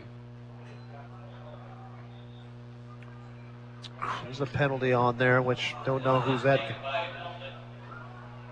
If it's against, I think, if it's against Edgerton, they'll just take a knee. If it's against Edon, we'll see if Edgerton takes another crack or if they're just content maybe to go into the locker room with a 20-7 lead. Everybody's discussing it. What do you think so far? About what? You're a good guy. Have a good time. Well, not that. What do you think of the? What do you think of the Bomb? What do you think of the Bulldogs? Does not look like a team who went 2-8 last year. That's fair. Coach Flagel has got them playing well. I mean, you get your first season beginning little hiccups with penalties and things, but they're a GMC football team. They're physical. They're strong up front. They're athletic. Offsetting personal fouls. Looks like they're going to replay the down. Offset, why did they bring the ball all the way up to the... They're going to replay the down. They're replaying the down. Yeah. Okay, so Edon's got the ball again. It was on the punt. So they're replaying fourth down. So now... They got a lot more than 11 on the field. So I guess that happened before the exchange of the ball, because this is a little bit unique in this situation. Somebody may have to explain this to me, but Edon has the ball back. A little strange. Fourth down, they're punting. Yeah, I get that. But I thought it was on the return. Krantz has it again. Here he comes. Steps up, stops, gets a pop, loses the ball out of bounds at the 30. It's going to be Edgerton ball at the 30-yard line with 14 seconds to play here in the first half. I think probably Edgerton's just going to take a knee here, maybe get a jet sweep to Krantz, but I don't even think that's necessary. You played really well. Take a knee, get out. You're up 13 points going into halftime. And you go in, you feel really good about yourselves. And we'll talk about maybe some suggestions that the coaches will have their respective teams. But right now, I think if you're a Bulldog fan, you really got to be happy with the way things are going. Looks like they're going to jump into that victory formation. And as you said, take a knee out of the shotgun, which is always, maybe not. Yeah, they're going to take a knee and run this clock out to bring us to the end of the first half. 24 minutes in the books. Bulldogs 20, Edgerton 20, Bombers 7. Not the first half we thought we would see offensively from the Bombers. Yeah, for sure. That's it? That's all you got? No, I don't have anything more than that, Chris. No. One good drive. If you want me to expound on that. One good drive there into the second quarter. Penalties have obviously crippled some of their drives. I thought Kyler Sapp looked really good after maybe a couple bad throws to begin with. I thought he looked sharp. Credit Edgerton defense. You made the comment that last series specifically, they started to get pressure from the front six on Sapp, at least made him move his feet. And then I think, as good as Edon's wide receivers are, and they are very good, I think Edgerton matches up pretty good with them in the secondary. I'm citing Sanchez. I'm citing Baker, Sinclair, Krantz. Those are pretty good athletes out there that are holding their own. But those are also two-way guys. Yeah. And we've still got a lot of football to play. What did I tell you the three things on night one? I've said it 15 times already. Now you're probably going to say, quit saying the fatigue. So you got to say, if fatigue, now it's not extraordinarily hot today, but it's hot enough. It's week one. Yeah. You would think that would benefit the Bombers going to the second half with a roster of 40 versus 28, 29 for Edgerton. So we'll see if that, but certainly the first two factors that I've talked about, penalties, both teams have struggled with that. And I think special teams to some degree, with Edgerton missing a field goal and an extra point, has reared its ugly head too there. Well, that's the first half action, Mike. We did a great job. I'm not going to lie. It's all I'm hearing people say. We're doing a great job. You're the man. All right. So we're going to take this halftime break. We're going to send it back to the studio with Big Ben, and he's going to get us some updates. He's going to break down some things. And you are listening to Northwest Ohio football on B-Rock, WBNO.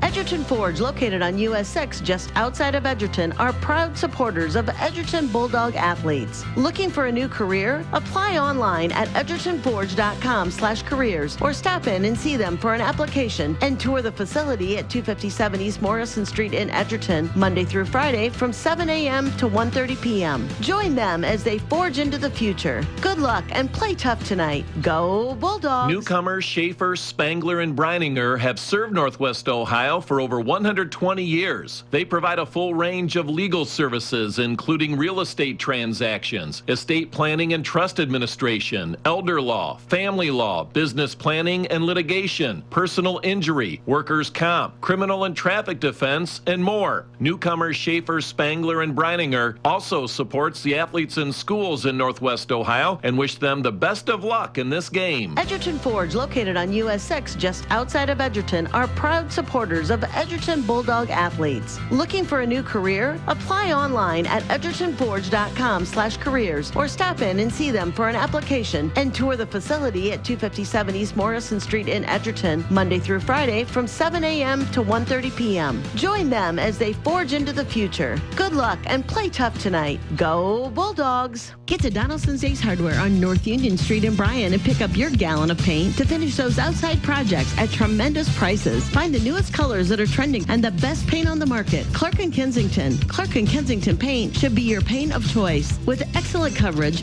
washability, and a lifetime warranty, Clark & Kensington paint with the primer built right in is the only paint you'll ever buy. And Donaldson's Ace Hardware on Union Street in Bryan is ready to help. Ace, the helpful place.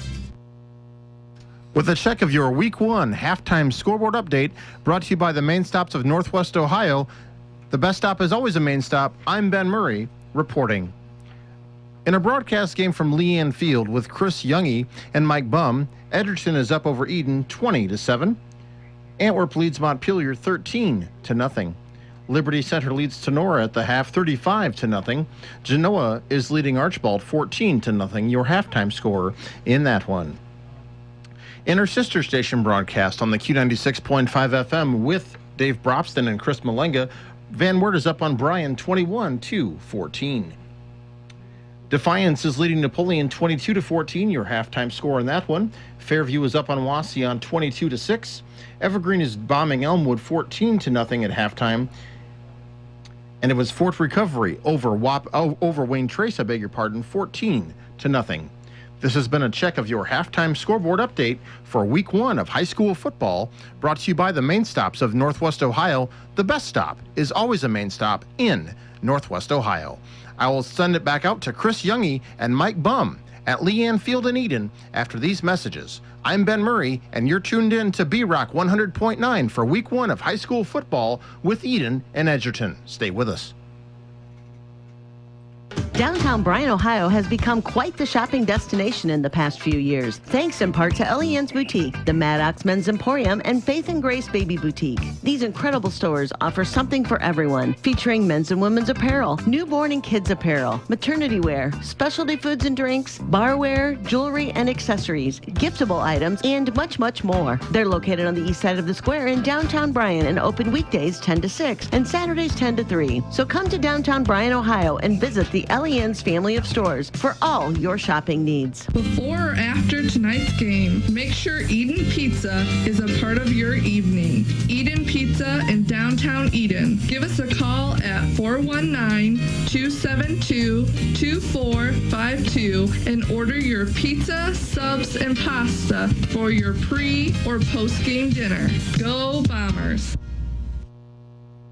Camco Industries, with facilities located in West Unity, Ohio and Morenci, Michigan, has openings on all 3 shifts for production and assembly operators. We manufacture interior plastic products for the automotive industry. As an operator, you will be required to visually inspect, trim, assemble, and pack parts, as well as label containers. You must be able to pass an entry-level test and a substance abuse test. Camco also has openings for shipping associates, material handlers, and production leads. Camco offers a complete benefit package. If you would like to join our team, please complete an application online at www.kumi-na.com or in person at Camco, 1001 East Jackson Street, West Unity, Ohio, Monday through Friday from 8 a.m. to 4:30 p.m. All rehires will be considered for employment. Your friends at your neighborhood Edon Farmers Co-op Country Store would like to invite you to stop in at the Edon, Montpelier, and Edgerton stores to check out their complete line of pet supplies, animal feed, and outdoor products. Their friendly, knowledgeable staff is ready to answer all of your questions concerning their complete line of Kalmbach, Land O'Lakes, and much, much more. For your convenience, your purchase can be carried to your vehicle by one of their employees. Be sure to stop by soon and see them at your hometown country store, the Edon Farmers Co-op. Back out here at Edon High School, you're listening to high school football. It's week 1 here on WBNO. B-Rock, Chris Junge alongside Mike Bumb and Bummer. What's, the biggest thing at halftime, right? We've not seen the offensive explosion that we may have been anticipating. But let's start on the defense or the visitor side. Edgerton, what adjustments is Coach Flegel gonna have to do? I mean, his defense is doing what they're supposed to do. His offense looks great. They're up by 2 scores.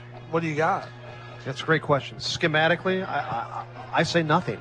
I think the game plan has went exactly.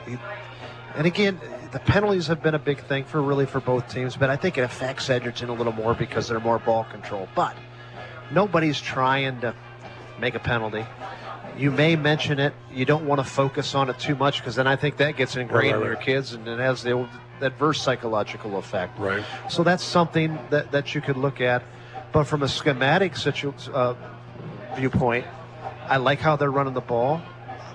Maddox Baker's 4 for 4 with 2 touchdowns, throwing the ball at opportune times. Physically, they're controlling the line of scrimmage. Defensively, look at this Edon team. Kyler Sapp, I'm telling you, people, he's really good. And he's got wide receivers that are really good. And he being Coach Flegel and Edgerton, have held them to only 7 points. I like how they're keeping everything in front of them.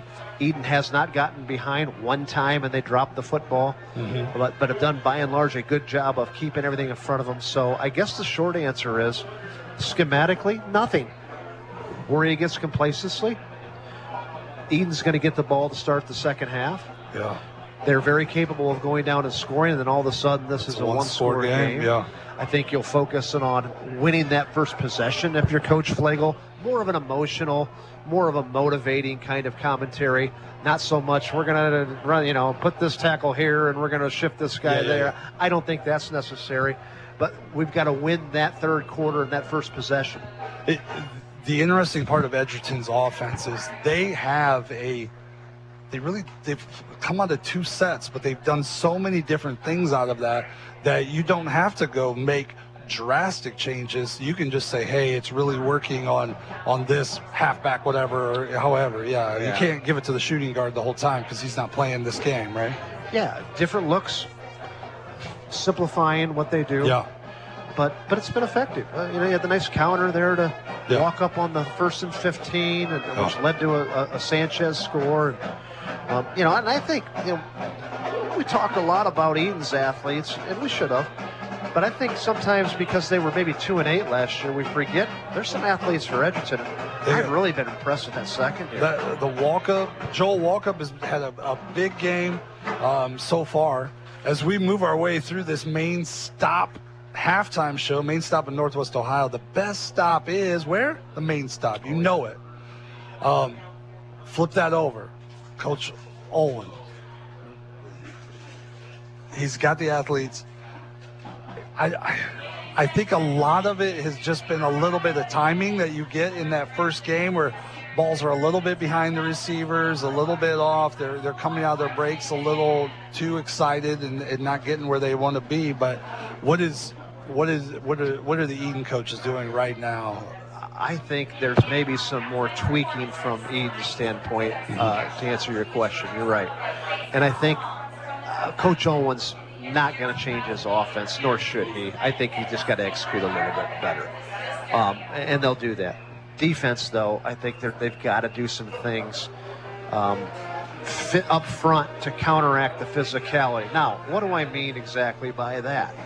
If you're not physically able to hang with an offensive line, you've got to run more games. What are games? Slants where you're moving.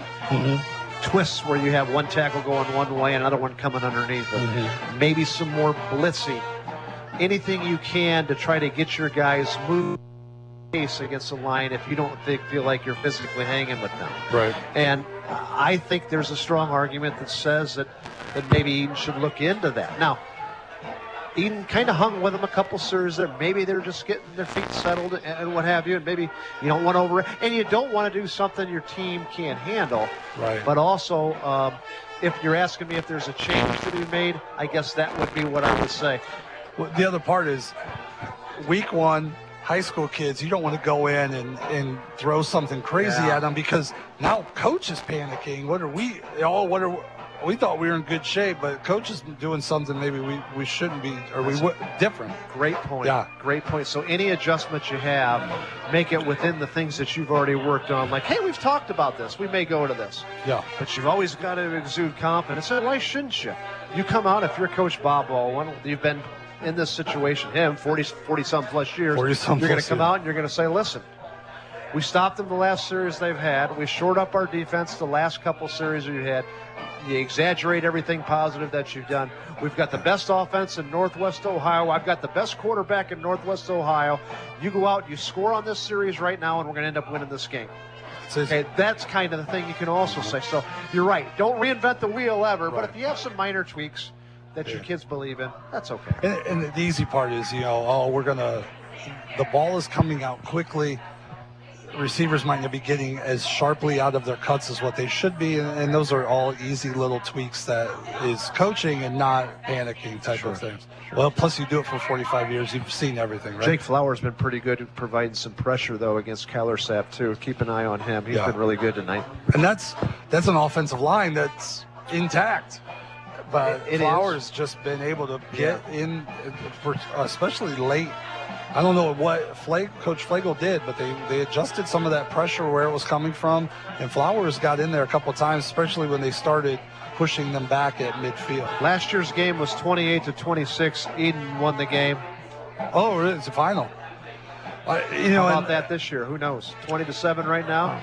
It wouldn't blow my mind if that had ended up something like that. Yeah, you're talking about two defensives last year, different teams, but they gave up in the 33, 34 points a game. So we still got a long way to go. We sure do. Particularly when you're talking an Edon team that can score in 3-4 plays.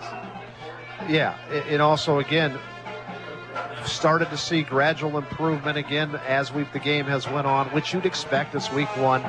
Getting your feet underneath you, etc. And I think there's a lot of football left to be played here.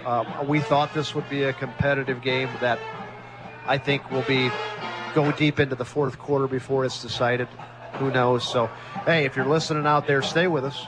Tell your friends if they're hanging out at the bar or they're hanging out in the garage or they're hanging out in the porch, turn us on here because this game is far from being over. Now, I'd tell you if I thought it was over. This one's not over. You know what's not over either? What's that? Halftime show brought to us by Main Stops of Northwest Ohio. The best stop is the main stop, and I think we should have went and got something at the main stop on the way over. You know what I'm saying? I love it. My buddy owns the main stop. Oh, yeah? Yeah. Well, he's a good dude. He should swing by. As the fans here at Edon High School are enjoying the musical pleasures of the Edon Marching Band. Let's look at some of those scores that you have, Mike, see what's going on. I'm really interested in how that Hicksville PH game is, as Mr. Goobernath is over there. I can give you an update if you'd like. I just have my sources tell me PH 14, Hicksville 6. A little surprised by that because PH was supposed to be really good in the NWL this year, and Hicksville maybe not so much, but Hicksville hanging. I may have had a conversation with the Mrs. PH head coach earlier today, and they were very focused on today. When I said, somebody told me it's going to get out of hand, she goes, I don't think coach would agree with that. So that might be better than what you thought. Maybe Hicksville's better than we would think. Yeah. I'll tell you this, what I do think in week one, and I've been proven wrong more times than I've been right. I think the NWAL is as bad as it's ever been this year. Very top-heavy? I think it's outside of Liberty Center, not the teams that they usually are. And again, the NWAL is one of the best small school conferences in the state of Ohio. Yeah. I have nothing but great respect for them, but I think they're down this year. Well, if anybody's noticed, we haven't had any stats because that's why Mike's stats are wrong tonight, too. So whatever he just said, I wouldn't pay much attention to. Oh, anything else you got over there? You got a new score from? I just think it's so. I do have a couple more scores. Yeah, we got a couple more here. Delta is supposed to be much improved. A lot of young talent. They're going to be really good in the next 2 to 3 years because they've got a ton of freshmen that have not lost a game yet. They're up 28-0 on Ayersville at the half. Patrick Henry now it's 41-6. So that score changed in a hurry since my last update. Told you. Bryan 8-7 with Van Wert. Bryan struggling with some numbers, hanging with Van Wert. A little surprised by that. The VW is solid. Evergreen 14-0 up on Elmwood. So that's one of those that maybe you're a little bit surprised of. So Cary leads Kunkel 17-6. Okay. Look at that. You just got everybody rolling in there. Well, brother, you know what? Do the best we can. As this main stops of Northwest Ohio halftime show rolls in and teams start to come out to get loose for the second half, you know, I've been very impressed by Maddox Baker. I have too. He has made some great plays. He has made good decisions when he has been asked to throw the ball. 4 for 4, 2 scores. He's put the ball in very catchable positions for his guys, and he's handled that snap. He's done everything he's supposed to do that you hope your quarterback would do, having a year of experience. Listen, 4 for 4, 2 touchdowns. I mean, come on, that's pretty darn good.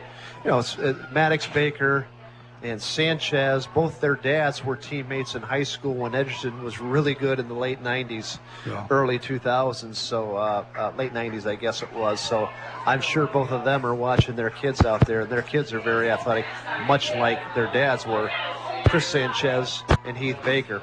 So a lot of familiar names out there for the Dogs. Oh, that's those. Halftime stats here. Edgerton, 264 total yards, 156 on the ground, 108 in the air. Edon, 143 total yards, 144 in the air, a -1 passing. Edgerton quarterback Maddox Baker, 5 for 5 for 108 and 2 scores. Running back Joel Walkup, 124 on the ground, 1 score on 9 carries. Edon quarterback Kyler Sapp, 19 of 29 for 144 yards passing and 1 touchdown. Max Radeball, 10 catches, 77 yards, 1 touchdown. Kendall Briggle, 6 catches for 43 yards. Big thank you to Brian Times for the stats. John LeBlanc. Nobody does it better, man. Hardest working guy in print. No French. doubt about that. He's a little tan. You don't have to call him LeBlanc. As this main stops of Northwest Ohio halftime show comes to an end, remember the best stop is the main stop. I think we're going to be in for a treat, Chris. And again, it'll be interesting to see what the first series of this Edon will get the ball to come back out and see what Kyler Sapp and the Edon Bombers can do. And, you know, I'm sure both coaches on both teams have talked about, listen, this is a long way from being over. I think we're going to be in for a game that goes deep into the fourth quarter.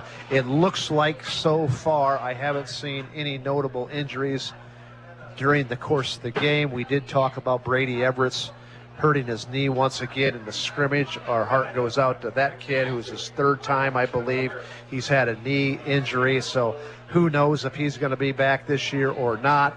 But darn it all, that's just some bad breaks. And he's a good athlete from a great family that just things haven't went his way from an injury standpoint. But on the field tonight, we have not seen any injuries, and that's a good thing here so far.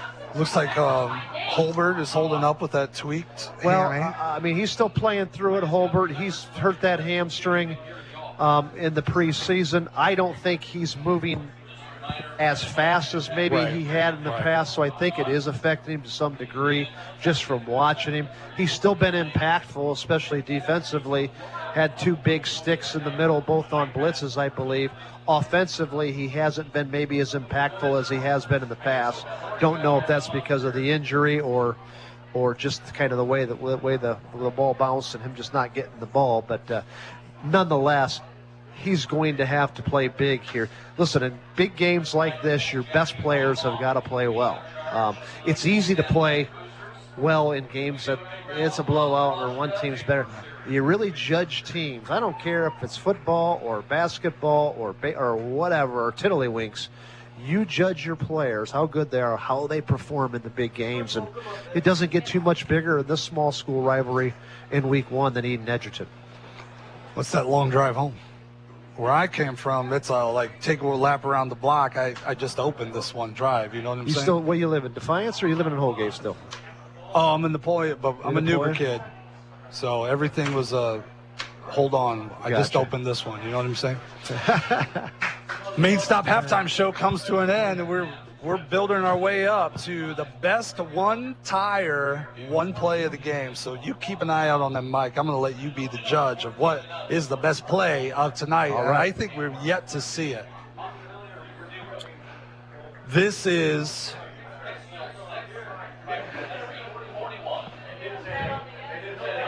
a great. I saw that. Thanks. This is a great. You said it earlier. It's a great stadium to watch football, and we got great seats right here at midfield. This field has been known, if you follow high school football, Edon's field's been known to be the best. They take great pride in it. It looks like a golf course out here.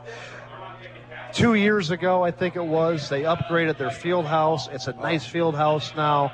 So under the Bob Olin era here, Edon football is a really cool venue to come see a game at. Really cool for us to do a game at. Plenty of space up here. Hey, they also got pizza for us to eat. You haven't taken advantage yet. I have. I gave up. I went all carnivore. I gave up carbs. It's killing me. I can't even drink anything. They don't have any water. And I drove all the way out to the high school. I was like, where's the football field? I clearly don't follow Northwest Ohio football.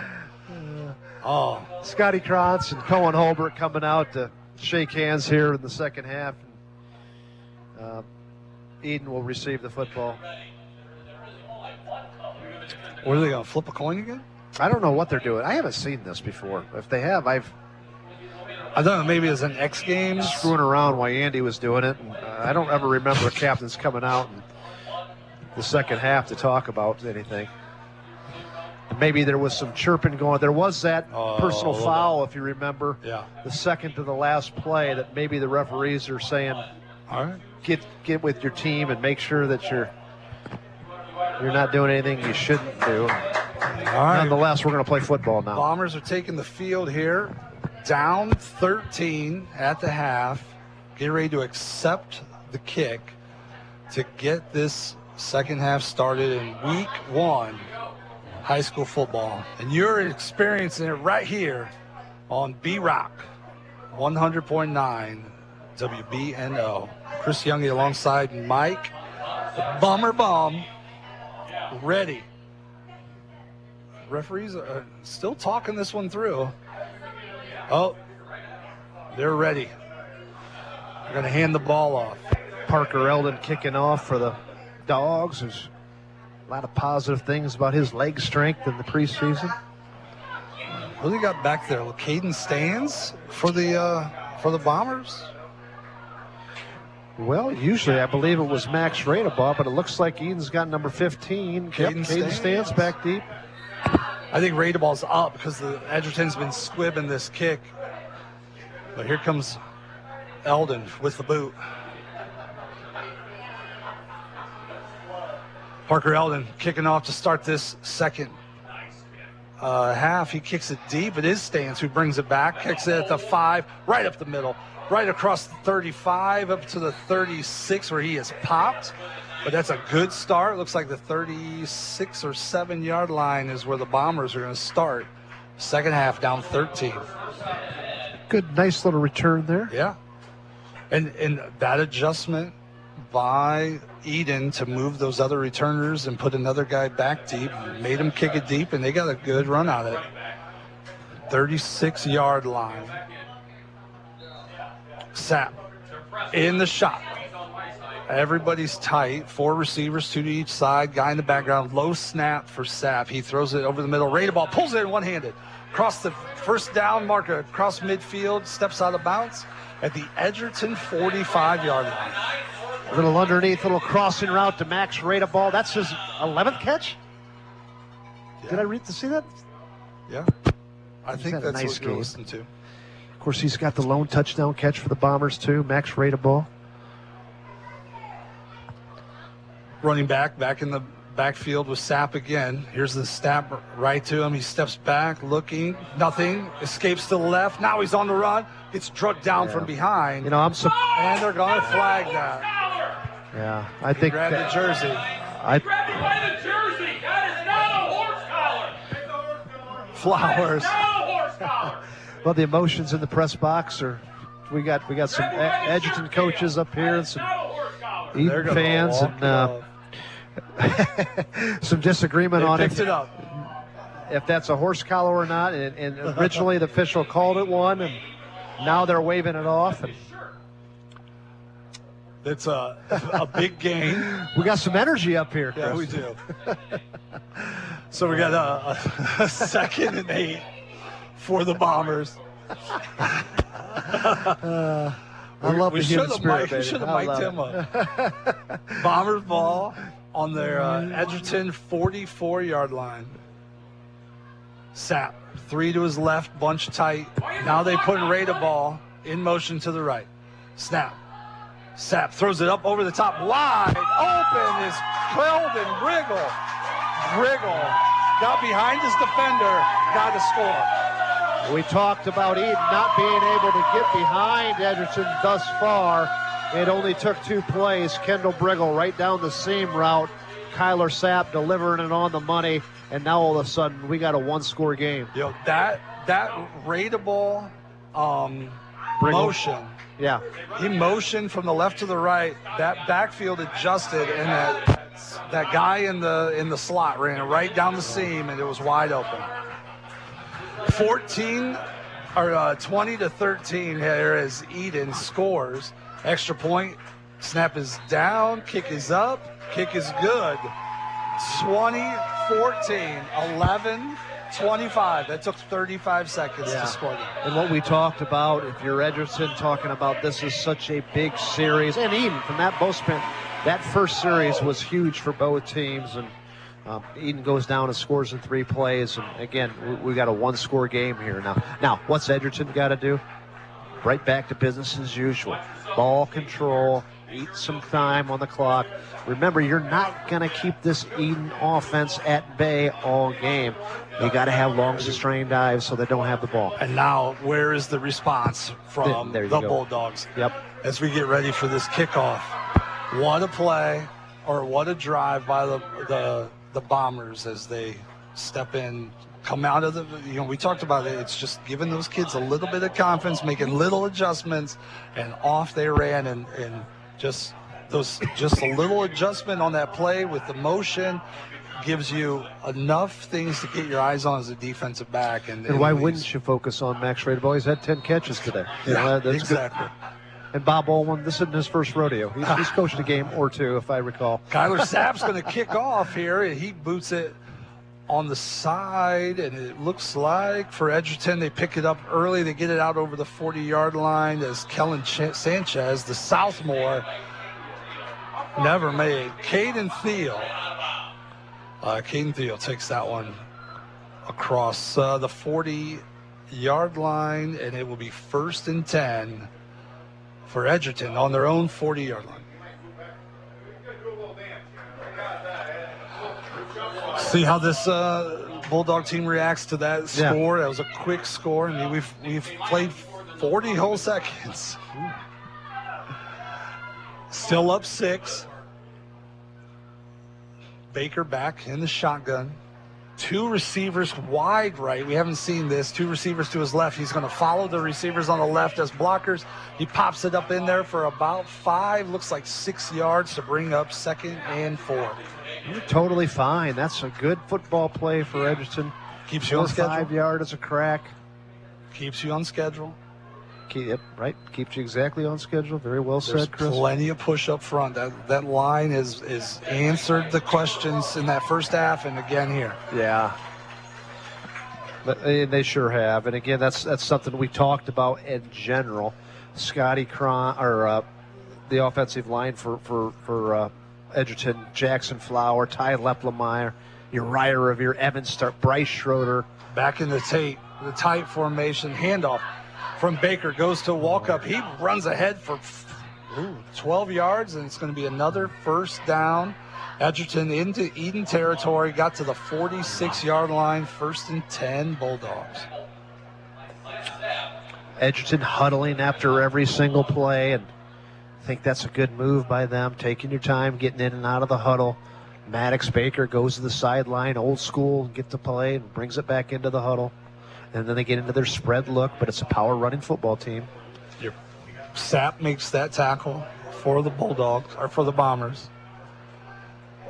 Tight formation again. They got 2 stand-up receivers. Krantz goes into motion. They hand it to him on that jet sweep. He's going to get one. Yeah.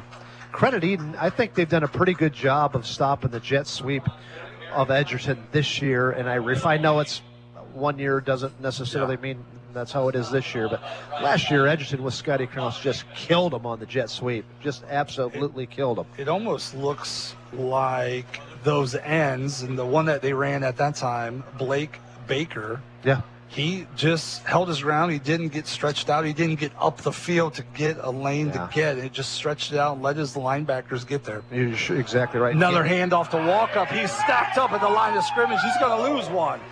As the Bombers were ready for that handoff up the middle, and Walkup had nowhere to go. Yeah. Braden Worley up there with a tackle. Cohen Hulbert again. 3rd and 10, Bulldogs. Van Wert up 27-8 against Bryan now.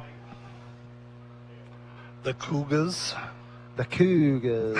It's my favorite stadium, right downtown, Van Wert. One of those old school stadiums. Throw beer bottles off the railroad tracks. Oh, no, they never do that. Baker rolls out to the right hand, slings it to Krantz. He's going to get hit at the 40. He slips a tackle, gets across. He's going to step out of bounds at the 32-yard line, but it's going to be a first down for the Dogs. 4th catch for Scotty Krantz. Maddox Baker is 5 for 5 throwing the football. 6 for 6, excuse me. Yep. And that includes 2 touchdown passes. He'll throw an incompletion one of these times, but he hadn't done her yet. That was a little, almost a read option, but I think it was a plan with the toss, but he faked the handoff, rolled out to his right into his strong hand, and delivered a great ball. 3rd quarter, Genoa's up 14-6 against Archibald. Those are your in-game scoreboards brought to you by Andrews O'Neill and Lowe. Handoff to Walkup. He spuns out of a tackle to get 2. That was a tough 2 yards for Walkup. It is a blitz that time again by Braden Worley, and he's been involved in a couple tackles. This undersized linebacker, but pretty scrappy for the Bombers. In that outside linebacker position. So we're going to have 2nd, and they didn't give him any gain there. So 2nd and 10, 33-yard line of the Bombers. Bulldogs running some clock. We've got 8 minutes to play here in the 3rd. Bulldogs by 6, 20-14. Baker looks at Krantz, steps underneath, throws it to Walkup on the underneath route, and he gets about 2. 3rd down and long. Again, a completion, 7 for 7 throwing the football is Maddox Baker. That's a quite a design. You kind of show the jet sweep and then follow it, which you have, but then you stop and throw that ball to the running back coming across the middle. I think Brody Flagle's a great coach, and I like how he uses Maddox Baker. I think he doesn't put him in positions that he will not have success with. 3rd and 8. They're going to roll out to the right. Baker throws it over the top. It's going to be well overthrown to Kellen Sanchez. Yeah, we got our first cramp of the game here, too. Kendall Briggle. Now, that's a big deal. Yep. These cramping things, although not serious, sometimes they're hard to kick that night. Stretch. If you keep getting them. And Kendall Briggle, if he's not the best receiver, he may be, Eden fans. He's best one or two receivers that Eden's got, and he just collected that last touchdown strike. So if he's battling a cramping situation, let's keep an eye on that. Being a Holgate guy who's watched many football games with 17, 18 guys on the sideline, you're then going to a few years ago covering Defiance on the radio, and they're dressing 70 guys, right? But they're still playing 13. Yeah. And so, yes, we talked about fatigue, and you look at the sidelines compared to each other, but there's still a lot of guys playing Ironman football going both ways for both teams. I think that's a fair comment. You're right. So they still got Briggle down. Why don't we take a break here on B-Rock, covering this wonderful week 1. Great weather for high school football. We'll take a break, and we'll come right back with more action here on The Rock. Are you looking for a mechanic that really knows how to repair both foreign and domestic vehicles? Let me recommend Dave Brown at Jason Dietz Customs and Collisions. Dave has spent the last 25 years diagnosing and repairing all makes and models of vehicles in Northwest Ohio. And he's now teamed up with Jason Dietz on State Route 6 just east of Edgerton. So if you're looking for a mechanic that can fix the problem that your last mechanic couldn't, think of Dave Brown at Jason Dietz Customs and Collisions.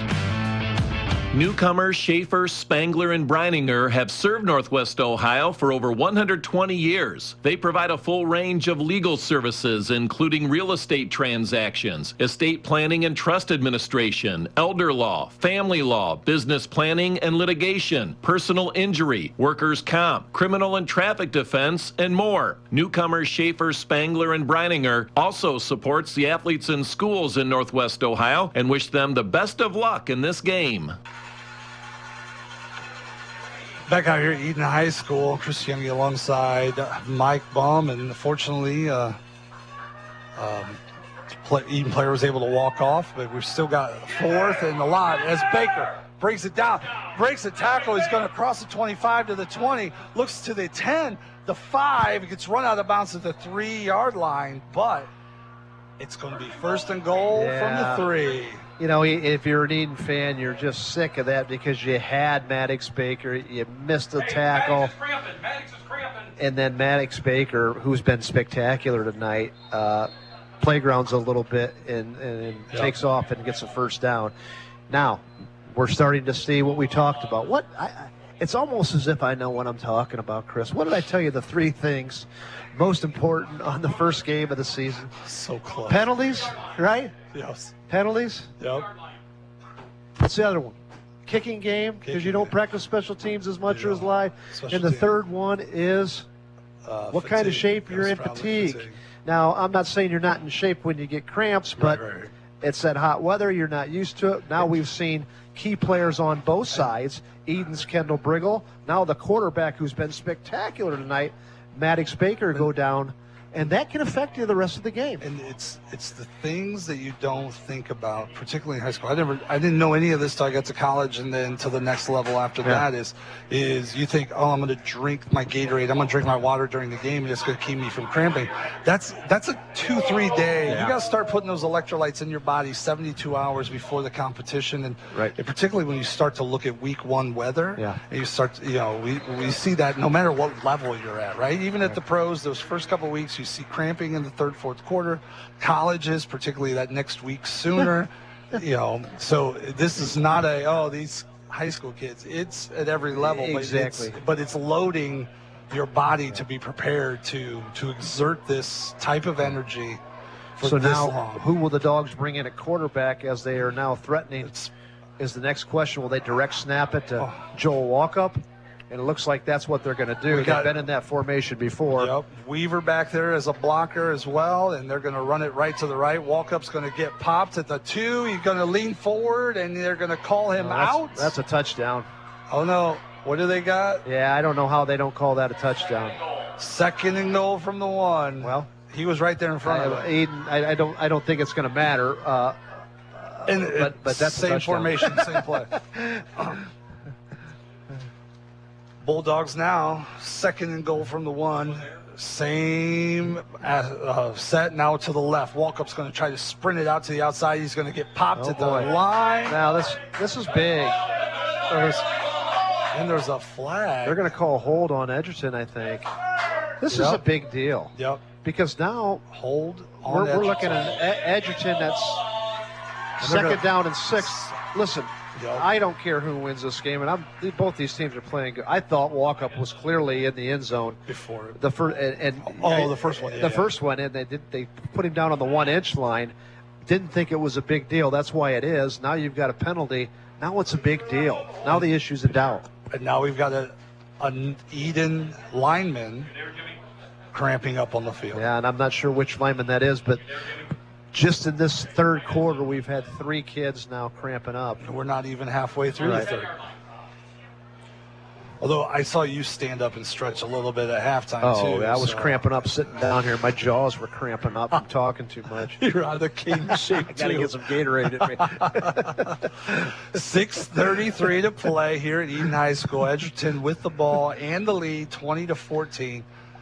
Ball's on the 6-yard line, 2nd down and 6 after a big holding call. When Walkup has been in the end zone twice. Well, now that's Cohen Hobert. Yep. He's also been battling hamstring issues. I don't know if this is hamstring or cramping. He's one you can't listen. There's some big-time players on both teams that are having. I think cramping issues. Hobert and Briggle, and then of course Maddox Baker, and we'll see if Maddox Baker comes back into the game. Looks like he's gonna, but it's 2nd down and 6 now after the penalty. So Baker's back out there for the Dogs. Hey, how about the Delta Panthers? 48-zip over Ayersville. 2nd and goal from the 10. Yeah. So here comes Sanchez, goes into motion, sets up on the right-hand side with Kronks. Baker steps back, throws it to Kronks. Oh, no, he throws it to Sanchez. He stops and steps into the end zone. 26-14. The issue is moot on if he scored or not. Baker still 8 for 8 now? 7 for 7, but yes. No, it was 7. I thought it was 8 for 8. You're right. Okay. It's all unofficial. I mean, yeah. How about Sanchez, though, in the open field, huh? He's hard to tackle, isn't he? It looked like the defender had an angle on him to bring him down about the 2 or 3, and he put his foot in the ground and cut it back up the middle. And he's shifty. His dad was shifty. I look at Sanchez walking over to the sideline, and he's hobbling a little bit, too, so don't know what that's about. So looks like we're going to have a 2-point attempt for the Bulldogs. One receiver wide to the right. Baker rolls that way, going to flip it underneath to Herman. Was that? Oh, he threw it underneath the Kronks, but he got tackled at the 1. They were unable, and it looks like Baker is back on the floor. Yeah, well, Baker's back cramping up. Now, Baker is also a key player in the secondary for Edgerton. Correct. My guess is he ain't going to be playing secondary, at least to start off.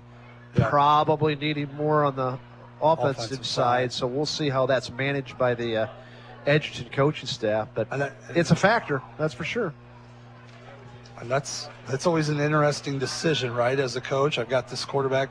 You start talking about quality quarterbacks like Kyler Sapp, and it's like, all right, well, do I run him out there on defense and put extra hits on him and things like that? And same with Baker, right? He's such a great asset in the backfield defensively. He's made some great some breakup plays. Short answer is, if you can afford to, no. Just play him, because quarterback's the most important position on the field. It just is. You're touching the ball every down. You can have the biggest impact there. However, in these small schools, you said it earlier, you only have a certain amount of athletes. You can't afford not to play your best players both ways. 2-point conversion, not successful, but the Bulldogs did put more points on the board, 26-14. Now back up by 2 scores, getting ready to kick the ball off to the Bombers with 6:25 to play here in the 3rd quarter. Keep in mind, last time the Bombers had the ball, 35 seconds. 3 plays or 2 plays? 3 plays, 35 seconds, touchdown. No, I'm not packing my bag up and saying this one's over and singing turn out the lights, the party's over by any stretch of the But the imagination. Bulldogs had the ball for 5 minutes. Yeah. It was like 30 minutes when you stopped cramping time. But 5 minutes on the clock went by on that possession for the Bulldogs. So, but a good game plan. Yeah. Yep. Parker Eldon back to kick off for the Dogs. Bombers have a bunch of little squib kick. It bounces over, and Eli Dickman grabs it. He just drops to the ground at the 25-yard line and says, we'll set our offense from here. That's fine. Kind of had a weird bounce to it. Dickman jumped up, caught it, and just went to the ground and said, I'd rather be safe than do something crazy. I think you're exactly right. It just was a funny spin on it, and he wasn't taking any chances. And I think it was probably the wise move. I don't think there was much real estate to get.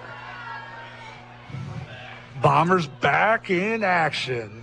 Kyler Sapp in the backfield with a running back. Trips left, single receiver to his right. Shotgun snap.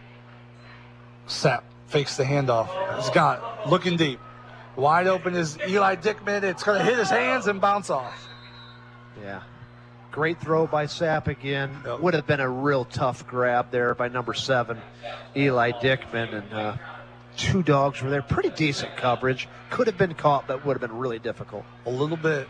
And once again, that's just timing. And, you know, if that pass is 3 yards deeper down the field, that might be a touchdown. Just little things like that rust from an off-season game one. Bunch our way. Same set.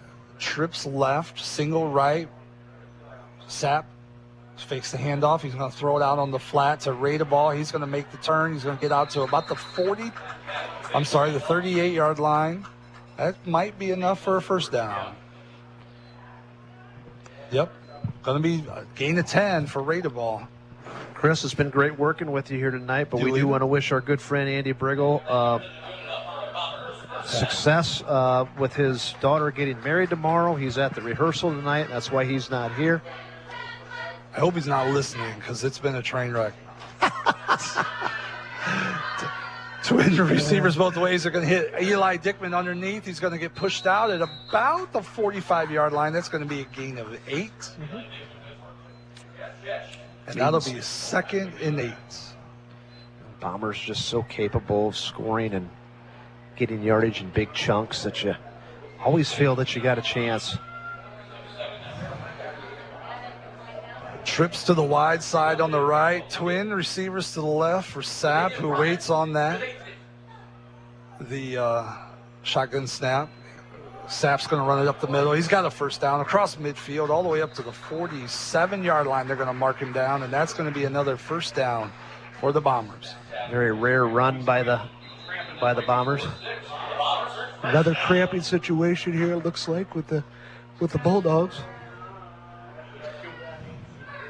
Seems like the Bombers have kind of gotten this offense pointed in the right direction. Mm-hmm. Playing at the speed they want to, getting the plays they want to.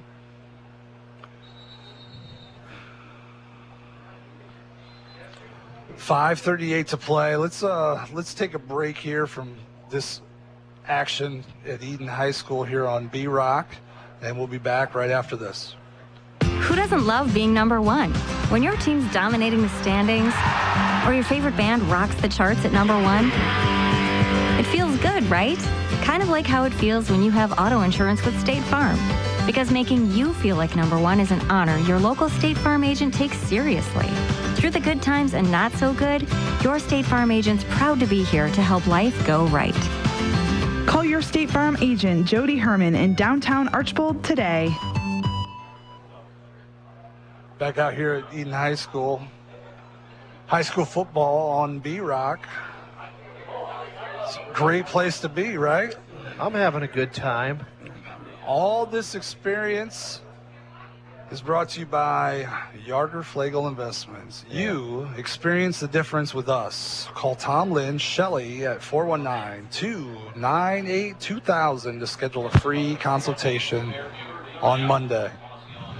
You got any updates there, Bummer, on some in-game scoreboards? I do have a couple. I may be repetitive here if you're glued in and listening to us, so I may repeat. But Liberty Center Tenor game is final. 38-zip. Rams really never were a threat. Ayersville, Delta, same thing. Delta right now, early in the fourth. 48-zipped Ayersville. Last set was recorded. Evergreen, all running over clock, Elmwood. too. That'll be going 28-0. Fort Recovery and Wayne Trace. Fort Recovery 20. Last update we had, that was in the early or late in the third. Wayne Trace 0. PH kind of put it on Hicksville after maybe a slow start. 47, Hicksville 6. That is in the third quarter as well. We also have late in the third. Last update, Antwerp 21-0 over Montpelier. And the Bryan Golden Bears losing right now to the Van Wert Cougars 27-8. Since Van Wert 27-8. Check that, Van Wert had just scored, so we've got Van Wert up now 34-8 on the Bryan Golden Bears. So that's your in-game scoreboard, brought to you by Andrews, O'Neill, and Lowe, your local independent agent. Well, I think the big news right now is we're not talking enough about who just was getting off the field. Well, we couldn't tell until just now. I know it. Number 12 for Edgerton, their best football player, Joel Walkup. It looks like cramping, but that's big. That's big on both sides, especially big on the offensive side. Things are going to get interesting here with this cramping situation. Bombers with the ball. They're on the Edgerton 47. Trips to the left. Ball goes in motion to the right. Sapp waits, takes the snap, looks. Going to look at the screen, but throws it deep over the top. Ball can't pull it in with the one hand. It'll be incomplete. That'll bring up 2nd and 10 for the Bombers. Didn't get the reaction he was early in the game from those DBs from Edgerton as they were jumping that wide receiver screen. They looked at it with Dickman, but they really wanted Ball kind of on that wheel.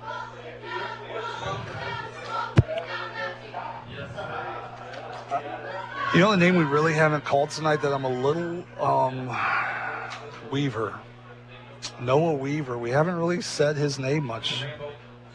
Trips to the left. Sapp throws the wide receiver screen to Briggle. Briggle across the 40 to the 35, steps out at the 33-yard line. Kendall Briggle getting it, trying to find a way to get him in space. Love how that play was conceived there, pulling Blake Baker out around the end, and it was essentially Bob Owen's version of a run play, only it was a pass play. That's trips to the short side, throwing that wide receiver screen too. Sapp steps back, looking over the top, throws it again to Dickman, can't get a handle at the 30 and steps out of bounds with incomplete. You know, this half. Yeah. Has Sapp thrown a bad ball yet this half? I don't think he has. That one hit him in the hands. It was high. Well, and at the NFL, man, it hits you in the hands. You got to catch that. Really, he's been money. He's been money. Don't you think? No, I think he's off. I've never seen him play before, but the expectation that was a bad ball. I think. Not many. He's better than the first half. He puts that one right on Briggle, and he steps out of bounds. He's much sharper than he was in the first half. I will give you that. Yeah, I think he's been fantastic. Well, I'll take your word for it. Bombers with the ball now, still third down. What do we got? Third down and 3 on the 28. Trips to the right. Sapp's looking that way. He's got single coverage. Now he's going to take it, run it right up the middle. Bulldogs. Quarterback draw. Defiance Bulldogs up 22-20 over Napoleon. That game, the Red River Rock game, is always. Oh, that's a big one. Sapp takes the ball down to the 18. That's going to bring down 1st and 10 inside the red zone for the Bombers. Down by 12, 26-14. 4:40 to play here in the third quarter. Sapp looks at the triples on the right. Now looks left. Steps through out of deep. He stepped away from pressure and throws a ball Briggle down the middle for the score. Kendall Briggle in the back of the end zone. The Bombers are back within one score now, just like that. Another cramping situation going on this time with the Edgerton. It is Noah Weaver. I said we haven't said his name much, and this is not what I was getting at. Noah Weaver now down with cramping. You know, the play there is Sapp has the ball. Pressure comes through the middle from Flower. He sidesteps it, steps up in the pocket, and hits Briggle on the post. That's what good players do. They buy extra seconds. Keep your eyes downfield. A lot of times, most times, excuse me, Chris, high school football players, quarterbacks, because it's just a natural reaction. When you have pressure, your eyes drop in protection mode. And that's just a natural human nature reaction. But the real good ones, like Kyler Sapp, manage to keep their eyes up the field, sidestep, buying that extra half. You see it a lot in the NFL, and of course, the good players in college. But and every coach teaches it. But easier said than done when you got guys flying at you. So and great job. And that was not. I mean, that was pressure. Pressure. That was big pressure up the front too. And he a nice easy sidestep and you know. Hey, anybody can sit out there in a 7-on-7 and throw good balls. When the bullets start flying, it's a whole different game. Yep. As Weaver hops up and makes his way to the sideline, trying to get a drink and work that cramp out. So we got extra point coming. 26-20. Bulldogs still lead. Bombers looking for this extra point to pull them. They've closed it within the score. You know, that extra point missed, that 2-point conversion they missed, the missed field goal, all these things. We knew it was going to be a close game. Kicking game woes for Edgerton. Haven't had a couple are right now showing up. Sapp with the extra point. It's up and good. 26-21, 4:32 to play here in the third quarter. Both Bombers have pulled within 5. We'll see how the Bulldogs will respond here on B-Rock right after this. Family is at the heart of everything we do. At Midwest Community Federal Credit Union, we understand that your family's needs evolve over time, and we're here to support you through every stage of your journey. Whether it's saving for your kids' education, upgrading to a larger home, or planning for retirement, we're here to help you prioritize what matters most. Join us at Midwest Community, and let's build a stronger financial future for your family. Visit us online at midwestcommunity.org to learn more today. Are you currently looking for a home to buy, but not sure how to get started? I can help with that. My name is Misty King, and I've been a licensed realtor in Northwest Ohio for 23 years. The world of real estate is changing for buyers, and I want to make sure you understand how those changes affect you before you get locked into a buyer contract. So call me today at 419-633-4997 to schedule a free consultation and an in-depth explanation of what the new guidelines are. Call 419-633-4997. I'm Misty King of Amerimaid Realty, and I'm your hometown real estate pro. 26-21, Edgerton leads, about to get the ball here at Edon High School. Chris Junge alongside Mike Bumb, and kick is fielded by the Bulldogs, and here comes Walkup across the 30-yard line, looking to get up, gets to the 36, and he's popped out of bounds by Braden Worley. Walkup kind of gutting it out there and seeing what he can do after battling the cramps. Yep. That's a tough one, do you? Yeah. Is it one and done? Are they going to be bugging you all night? Can you keep it stretched and moving? It's just a grind. It's a battle. You can make it to the end of the game, but you're fighting it all game. You're fighting it all game usually. 35-yard line is where the Bulldogs are going to start in their own side of the field. 1st and 10, 5-point lead, 4:24 to play. Last time they had the ball, they had it for 5 minutes. Yeah. Took 2 minutes for the Bombers to score. Baker slides out to his right, throws it First incompletion of the night for Baker. And that one was intentional. That was a business decision to throw that one out. 2nd and 10 for the Bulldogs. He had Krantz on double coverage deeper. He had someone covered underneath, and he just kind of threw it on the flat where nobody was, and so much to play another day. So much of the design for Edgerton, what Brody Flagle's done, he always puts Maddox Baker in a position that he can have success at. Yeah. It's sprint out where he can see the field because he's not very tall. Right. And usually one receiver routes. Yep.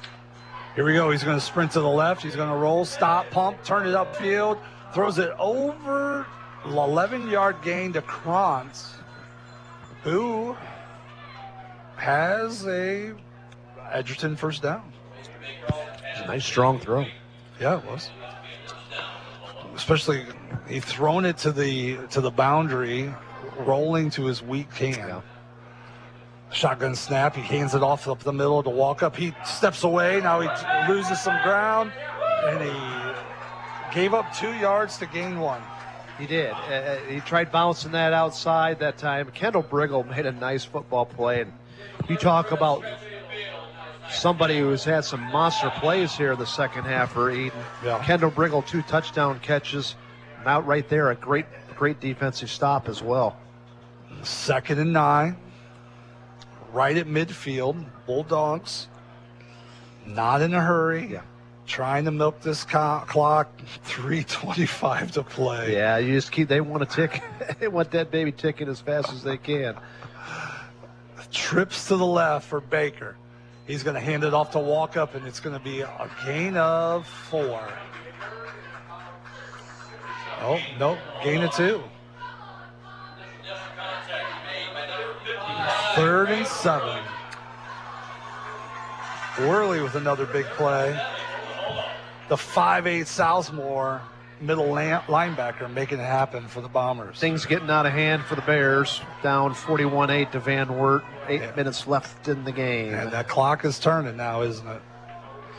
And that's a team that doesn't have much depth this year either, is Bryan, with only low 30s on their roster. Maybe the smallest roster Bryan's ever had. Trips left for Baker. He steps back, pumps it. Now it gets somebody knocked down as the pressure got to it. It's going to be an incomplete pass. 4th and 7 now. Edon bringing pressure right up the middle that time. Baker could not get outside of the pocket where he's most effective. And then I could not tell. It looked like maybe Parker Kelly knocked that down, an incomplete pass. That's going to force an Edgerton punt. And now that vaunted offense of Edon, which has been on fire this half, is going to get the ball back here, down only 1 score. Corey Herman back to punt for the Bulldogs. Receiving it for Edon is Caden Stantz. He's going to let it roll. It's going to get down to the 5 and be downed by the Bulldogs. I would make a quick comment here. Andy would tell you I say this every time. I like 2 people back in high school football to return punts.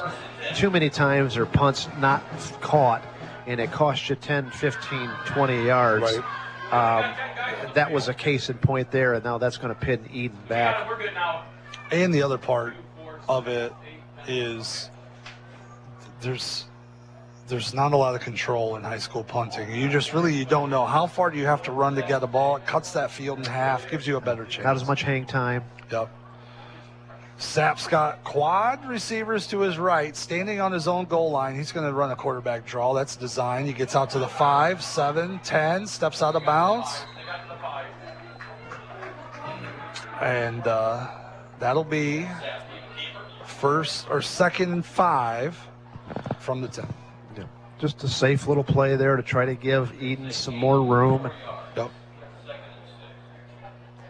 To my knowledge, I don't have this written down. I think the only designed run plays today have been Sapp. I don't think anybody else has carried the ball in a running play. For Edon, I think you're correct, yes. He was their leading rusher last year. Snap to Sapp. He pumps. He goes deep. There's Raider ball. It's going to be intercepted by Sanchez. Gets the interception for the Bulldogs. Wow, that what a free play. safety came over and made a great read on the ball. Play. by Kellen Sanchez. And I thought Sapp had him, and Sanchez comes out of nowhere and grabs that interception at the highest point. Boy, he's had a big game today for the Dogs, and that is a huge play. You're talking, what's the biggest play of the game so far? That one. So far, this one, in my opinion. Play design on that one, though. Sapp pump fakes to the flat, brings the safety over on top, and then tries to go over the top of him, and Sanchez didn't do it. Sanchez returned that to the 22. Here's Baker now. Bulldogs with the ball. Flips it to walk up to the left, and there's going to be a whistle. False start. Flag. We're going to back the Bulldogs up.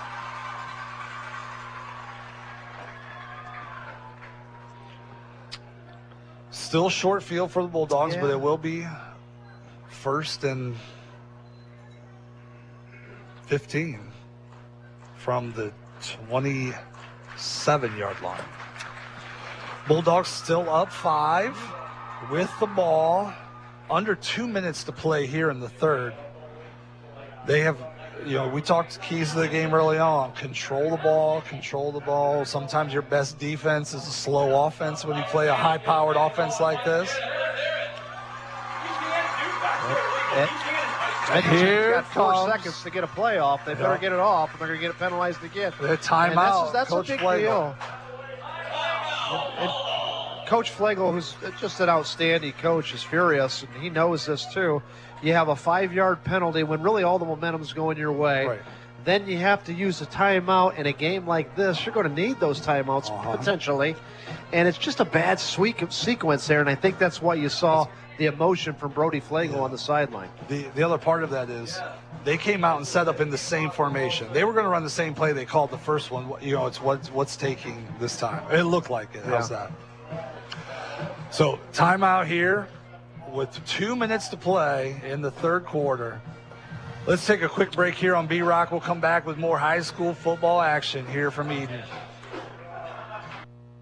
Peltz Lumber of Montpelier and Pioneer is here to serve you. Not only have they been offering the finest in building materials for generations, but they also have a website with over 80,000 items for you to browse right at your fingertips and in your own home. Just go to peltzlumber.com and hit the products button, and there it is. Tools, hardware, lumberyard, and building materials, windows, doors, kitchen, and bath. Check out all the items you need and the prices, and stop by the store in Montpelier or Pioneer, or give them a call at 419-485-3059. Peltz Lumber, building for a new generation. Edgerton ball here at Edon High School. Chris Junge alongside Mike Bumb, and Maddox Baker in the shotgun fakes the handoff to walk up, swings it out to Sanchez, who's going to get plenty of yardage here as he gets about 10 yards on the play. They're going to mark him down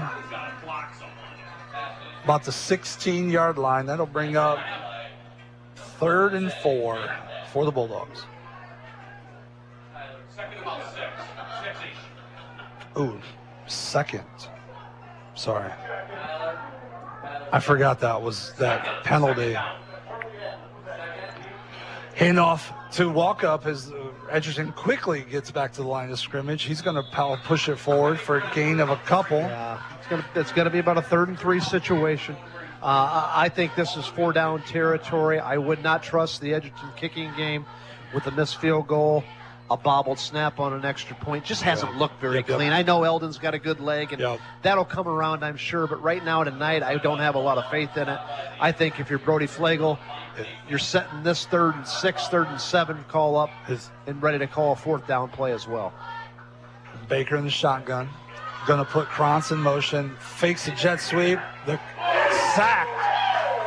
It was a low snap. He bobbled the snap, went to throw it to Krantz, and then Baker got sacked. It's going to bring 4th and 10. 57, Blake Baker just hammered Baker on that time. Blake Baker hammered Baker. How about that? Baker and Baker.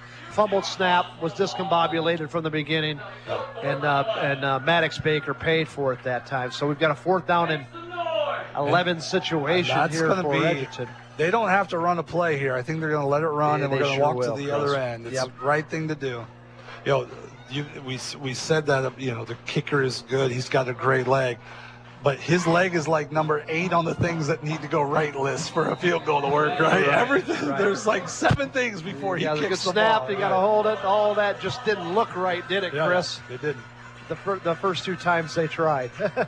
That's the end of the third quarter. You know, and it's funny you say that too.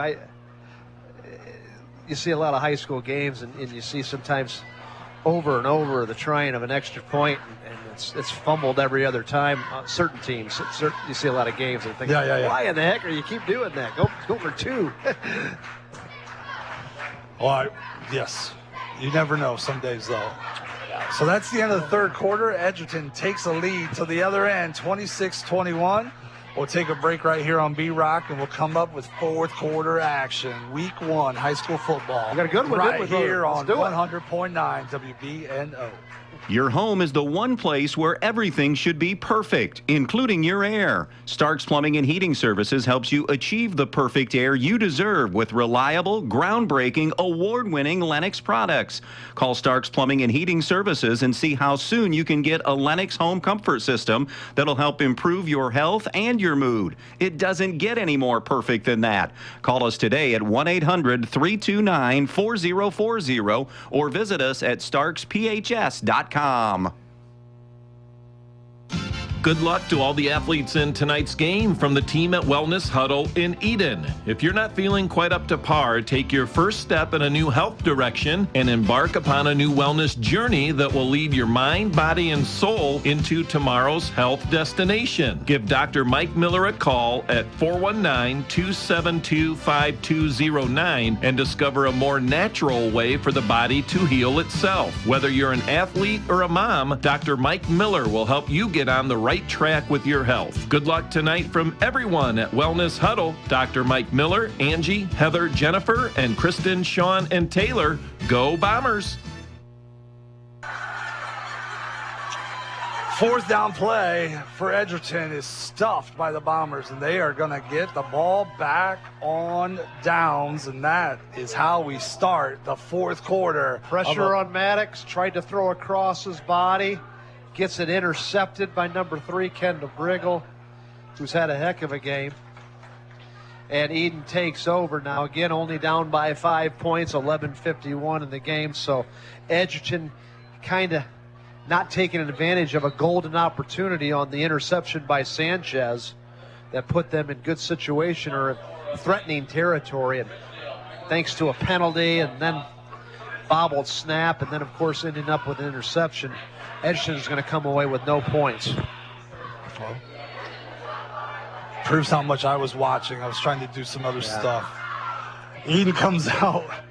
Edon's back with the ball now. Trips receivers to the left, twins to the right, to the wide side. They're going to move Ray the ball to the right and run him in the slant. Sapp looks. Now he's going to go over the top. Nobody saw the ball, and it floated out of bounds, incomplete. 2nd and 10. From the 23.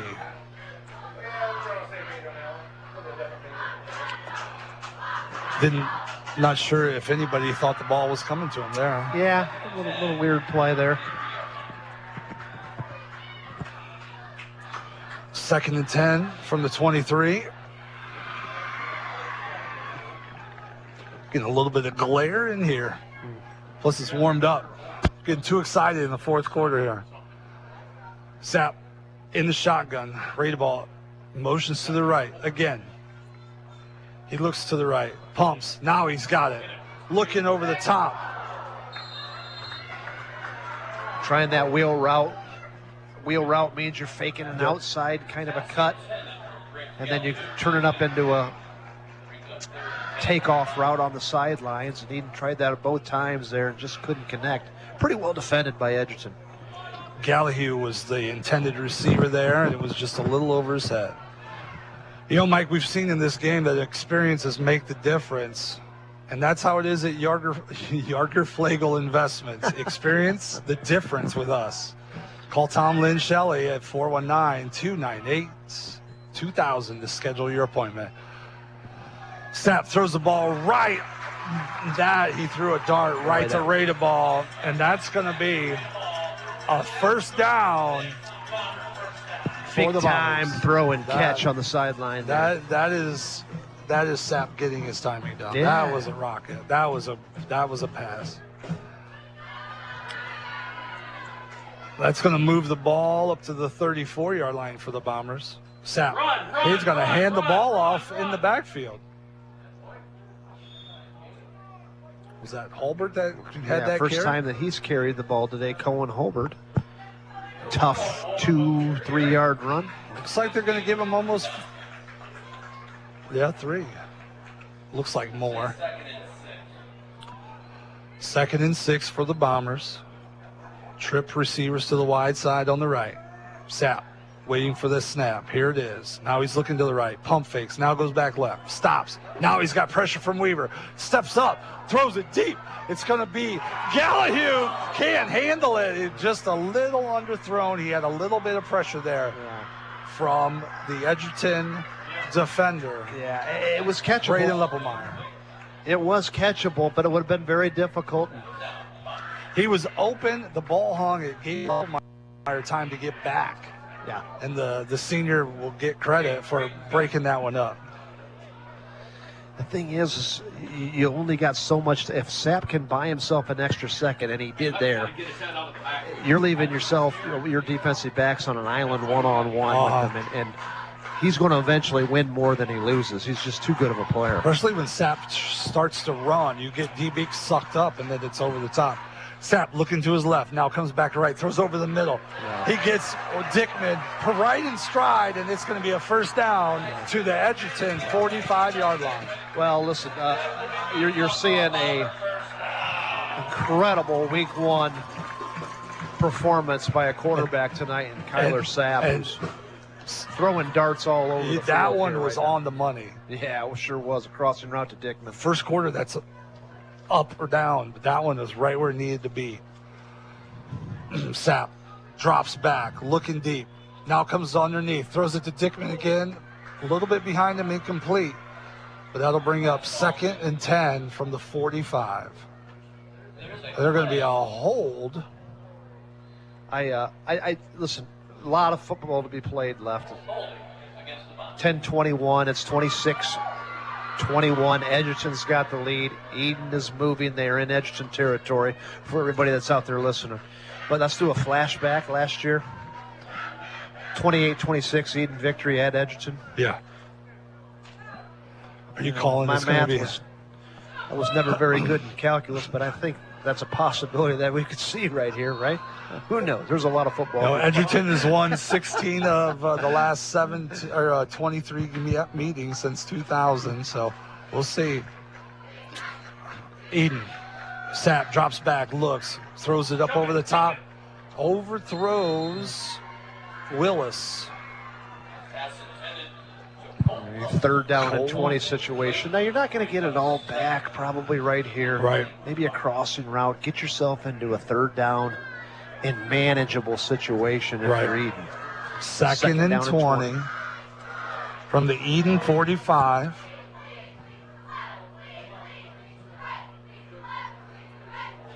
I think the crowd is multiplied. They must have been listening at home and heard it was a good game, and then they came out. Trips to the left, twin receivers to the right. Sapp, shotgun snap, looks left. Throws it, a wide receiver screen. Quickly over to Briggle. He runs it up. It's a great call by Coach Owen. Don't try to get it all back. Again, just as we talked about, try to get yourself into a little jailbreak screen is what we call that. The outside receiver runs a little underneath route. The 2 inside receivers block out. Gets about 8 yards on that play. Now we've got a 3rd down and manageable. 14 yards is still a lot, but it's very achievable versus 3rd down and 20. Right. Sign comes in. Still got trips to the wide side on the right-hand side. Twins to the left. Sapp asks. Snap to him. Looks left. Throws it. He's got Briggle across the middle. Briggle has been the guy to go to. He has gotten to the 20. Looks like he got to the 22-yard line, and that's a 1st down. Across the middle on a little long dig route, Sapp just delivering on the money. How about Great protection to give Sapp enough time to scan the field by the Edon offensive line, and then another big play by Kendall Briggle. Briggle just keeps catching balls. He sure does. We got trips to the right again. Here's Sapp. Now he's going to design run. He's just going to run behind his big offensive line. He gets up, crosses over, gets down to about the 11. And that's going to be, and Waltrip is, With the he Bombers, is cramped hard. Yeah, with the that one's Bombers rough. driving, then your best player, Edgerton, again is cramped up for the second time. And yeah. And they've got a so many second. things, Chris, are going through a coaching staff's mind right now, especially in a game like this where it's tight. It's going down to the waning minutes. We've got 8:33 left in the game for all you listening. 26-21. Edgerton's up, but Edon now is moving, and you've got kids, key players on both sides that are cramping up and having to take themselves out of the game for a play or two or more. How do you manage all that if you're a head coach on the sideline? You only have so many players to choose from that are good enough to win you the game. Do you rest them a little bit on the defensive side or the offensive side? And all of these things are going through the coaching staffs on the headsets' minds. It's a difficult thing to manage. And none of the kids want to come out for a play. No, they want to get it. Joel.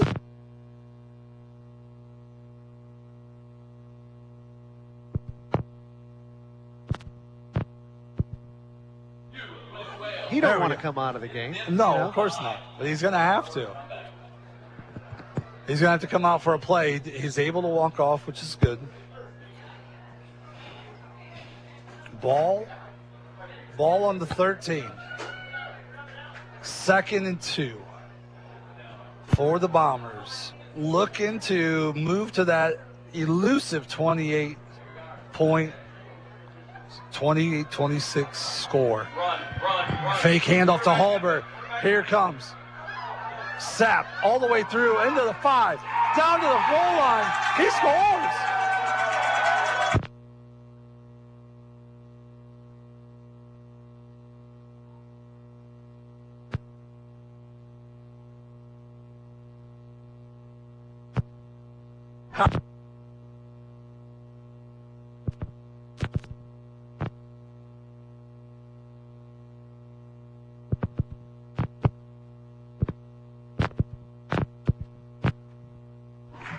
Kyler Sapp with the play gets a design quarterback run for the 12 yards to get in the end zone to put the Bombers up by 1. And now the Bombers go for 2. Sapp looks, throws it right. It's pulled in by Eli Dickman for the 2-point conversion. Bombers up by 29-26. 29-26. By 3. There is a flag. We'll see if this is coming back, Chris. Holding on the Bombers is going to reset this. They're going to have to redo the try. You love it when your players have ideas. This Holpert is signing to the I think he coach wants the like ball, this is right? what I want to play. I guarantee you that's not him running a decoy route if he's calling the play, right? Right. I've never run by the coach and called a play. That wasn't for me. Maybe once. But I was really sick, I think. So we're going to try this again. Sapp in the shotgun. Snap comes to him. He throws it over the top. They're going to go to Briggle. And Briggle makes the catch for the 2-point conversion. Well, listen, between Sapp and Briggle tonight, they've both been just so outstanding, making play after play. And that's a huge 2-point conversion. It gives Edon now a 3-point lead with 8:25 left, 29-26. This crowd is electric right now. 29-26, 8:25 to play here in the fourth quarter. Let's take a break here on B-Rock. We'll come back with more exciting fourth quarter action here from Edon High School right after this. Precise Metal Form, 810 Commerce Drive in Bryan, wants to say good luck to the Edon Bombers in tonight's athletic contest. Precise Metal Form is a proud supporter of Edon Bomber athletics, both boys and girls sports. Precise Metal Form in Bryan, saluting the athletes on all of their hard work and wishing them the best of luck in this athletic contest. Precise Metal Form, 810 Commerce Drive in Bryan, saying go Bombers in this game. Downtown Bryan, Ohio has become quite the shopping destination in the past few years, thanks in part to Elian's Boutique, the Maddox Men's Emporium, and Faith and Grace Baby Boutique. These incredible stores offer something for everyone, featuring men's and women's apparel, newborn and kids apparel, maternity wear, specialty foods and drinks, barware, jewelry and accessories, giftable items, and much, much more. They're located on the east side of the square in downtown Bryan and open weekdays 10 to 6 and Saturdays 10 to 3. So come to downtown Bryan, Ohio and visit the Elian's family of stores for all your shopping needs. Edon kicks off here to start this next possession. Edgerton takes it back, and Kranz picks it up at about the 20-yard line, returns it all the way to the Edon 42 for a 35-yard return. Yeah, special teams are great momentum turners, and all the momentum going Edon's way. And guess what? Scotty Kranz takes the kickoff back all the way to the 40-yard line of Edon, and now all of a sudden Edgerton's in Edon's territory, and momentum's on their side. He didn't win a raffle to be first team all-league last year, right? He did it on the field, and now you saw why. We haven't called his name much this half. Not too much, you're right. They haven't been running that jet sweep. They haven't really tossed the ball to him too much. Here we go. Baker in the backfield. Here comes Kranz on the sweep, fakes it, hands it off to, looks like walk up, and he gets it to the left, but he's cramping up and he can't get his speed, but he's to the 30. Bakes it off to the 25, pushes his way out of bounds at the 23. Yeah. 2 missed tackles in the backfield. Credit walk up. Walk up gets around the corner, but he's hobbling because he's cramping up, and it's all guts. It's all guts for Joe Walk up, and he's got to take himself out of the game again. This will be reoccurring for the rest of the game. It's just a matter of can Edgerton manage it enough to get enough production out of him to win the game. And they're going to need Joe Walkup to win this game. Down 3 right now with the ball on the Edon 25-yard line. Baker in the backfield. Shotgun snap to him. Rolls to the right a little bit. Steps up. Gets popped. It's a fumble. Fumble picked up by Edon. And that's going to be Bomber ball. Fumble recovery by Carter Stanky. The 5'7" senior outside linebacker. He picked that ball up after Baker got hit in the back trying to make to make a throw. I believe that was Blake Baker, wasn't it, that hit him on the weak side there? Yep. Blindsided him, causing the fumble. I'm watching the replay. He was untouched off the corner. Untouched off the edge. And he gets a big hit on the quarterback, causes a turnover. And that's the one thing Edgerton said last year, right? Turnovers. Right now they got 2 back-to-back in scoring position. So now Bomber ball. Handoff in the back to Holbert. We haven't called that name, but he's out to the 40, to the 45, and there's going to be plenty of flags. It looks like there's going to be a hold. Yeah. On the edge. Laundry's all over the field. The second time Holbert's carried the ball, that time was going to be a 15-yard gain. And it looked to me that the infraction happened way beyond or way in front of the play. It had no effect on the play. So a mental breakdown there by Edon. Trying to make something happen. You get excited, want to make a play for your teammates, and just get your hands in the wrong spot. So we're going to back them up. It's going to bring up 1st and 20. Looks like from the 20. You know, now it's Edon that's okay with the clock kind of ticking. Right. Where it's been Edgerton playing that ball control offense and wanting to wean seconds off the clock for the better part of the game. Shotgun snap. Coming to Sapp. Trips to his left. Twins to the right. Steps back, throws it to the left. And it's going to be a slip tackle by Briggle. Again, Briggle has been that guy, and he gets 12, and now he's cramping up.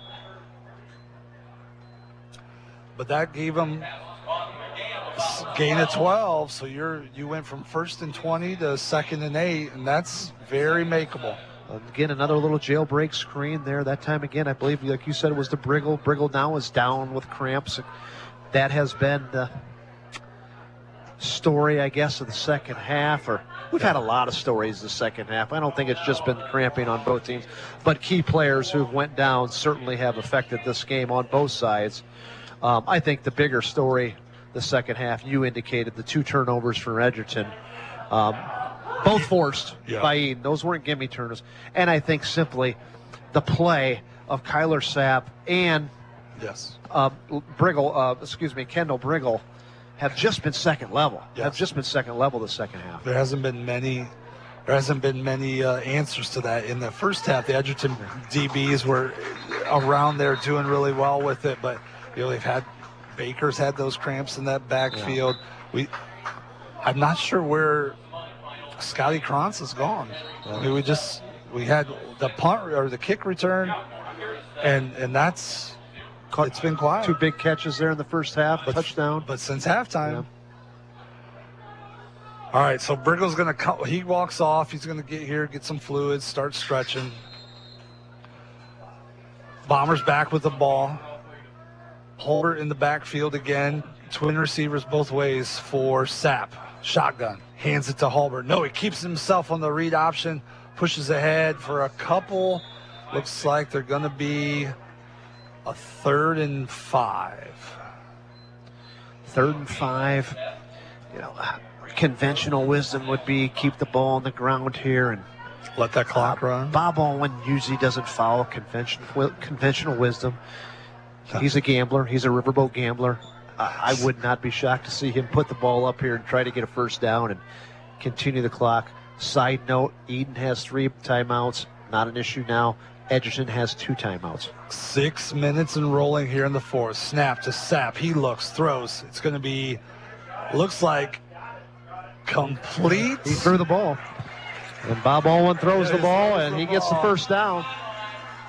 Briggs Gallahue catches it for a first down yardage. That's all they needed. And that wasn't bad coverage by Sanchez over there, too. He just got it in a tight window. Yep.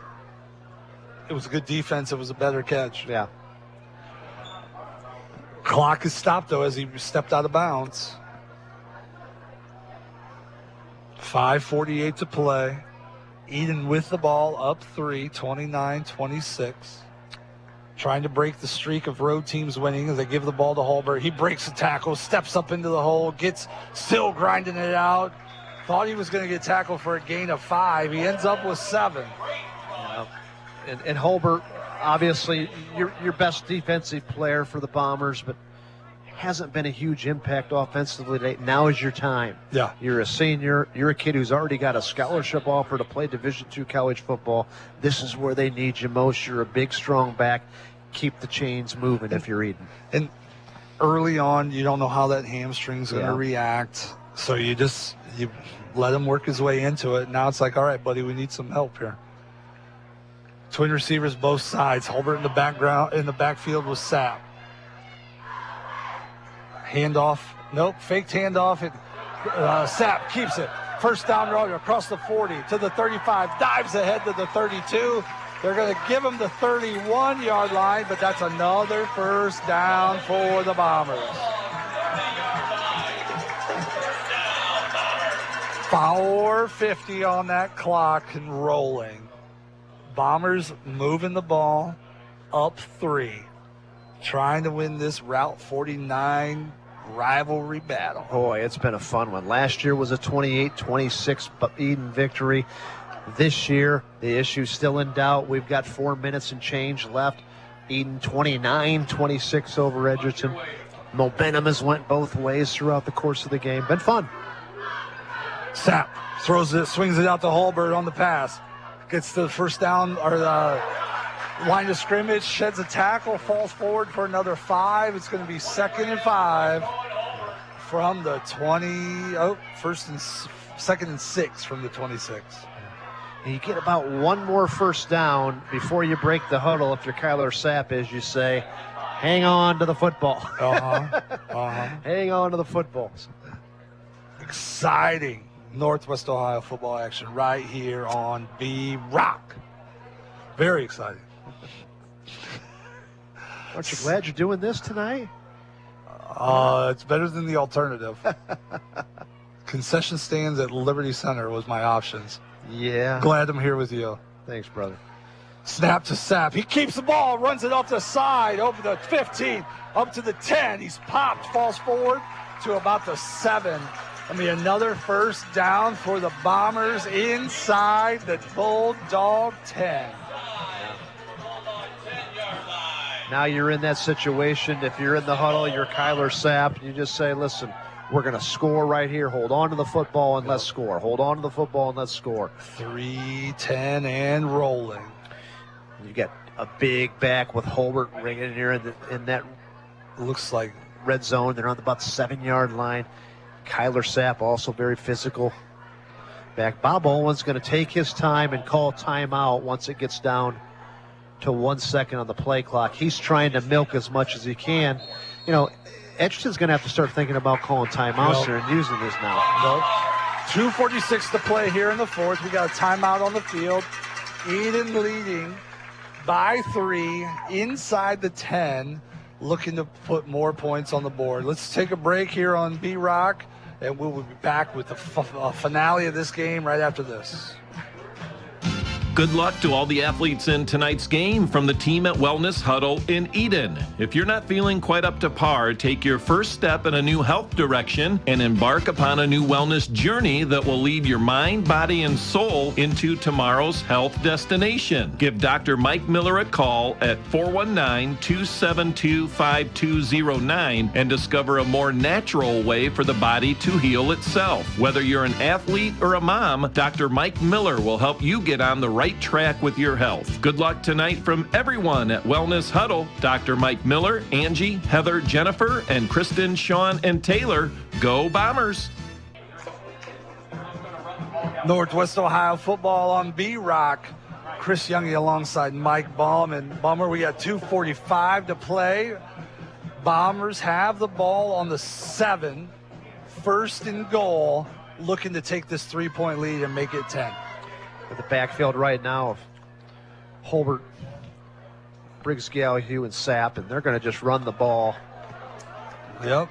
Holbert gets the ball, gets to the 5, and it looks... Oh, it was down. They're saying he's down, but the ball did get stripped out. Looked like Holbert was sitting on really his... the only thing that just can't happen right now. You got to hold on to the ball. I think he was down. Yeah, his butt was on the ground and he got popped. And Edgerton's going to take a timeout. Edgerton's using their second timeout. They have one left.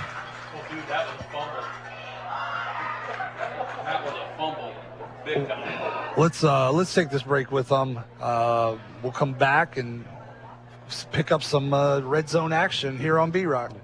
United Oil in Ney supplies and delivers home heating oil, farm fuel, diesel, and propane for your home, farm, or business throughout Northwest Ohio with dependable service and competitive pricing. Order your propane or heating oil today for the cold winter ahead. Call 1-800-962-9839 or stop by United Oil in Ney, serving you with dependable service for over 70 years. It's United Oil. United Oil would like to wish all the athletes good luck in today's game. Turnovers, Mike. Yeah. Turnovers is what you focus on not doing. You have these issues.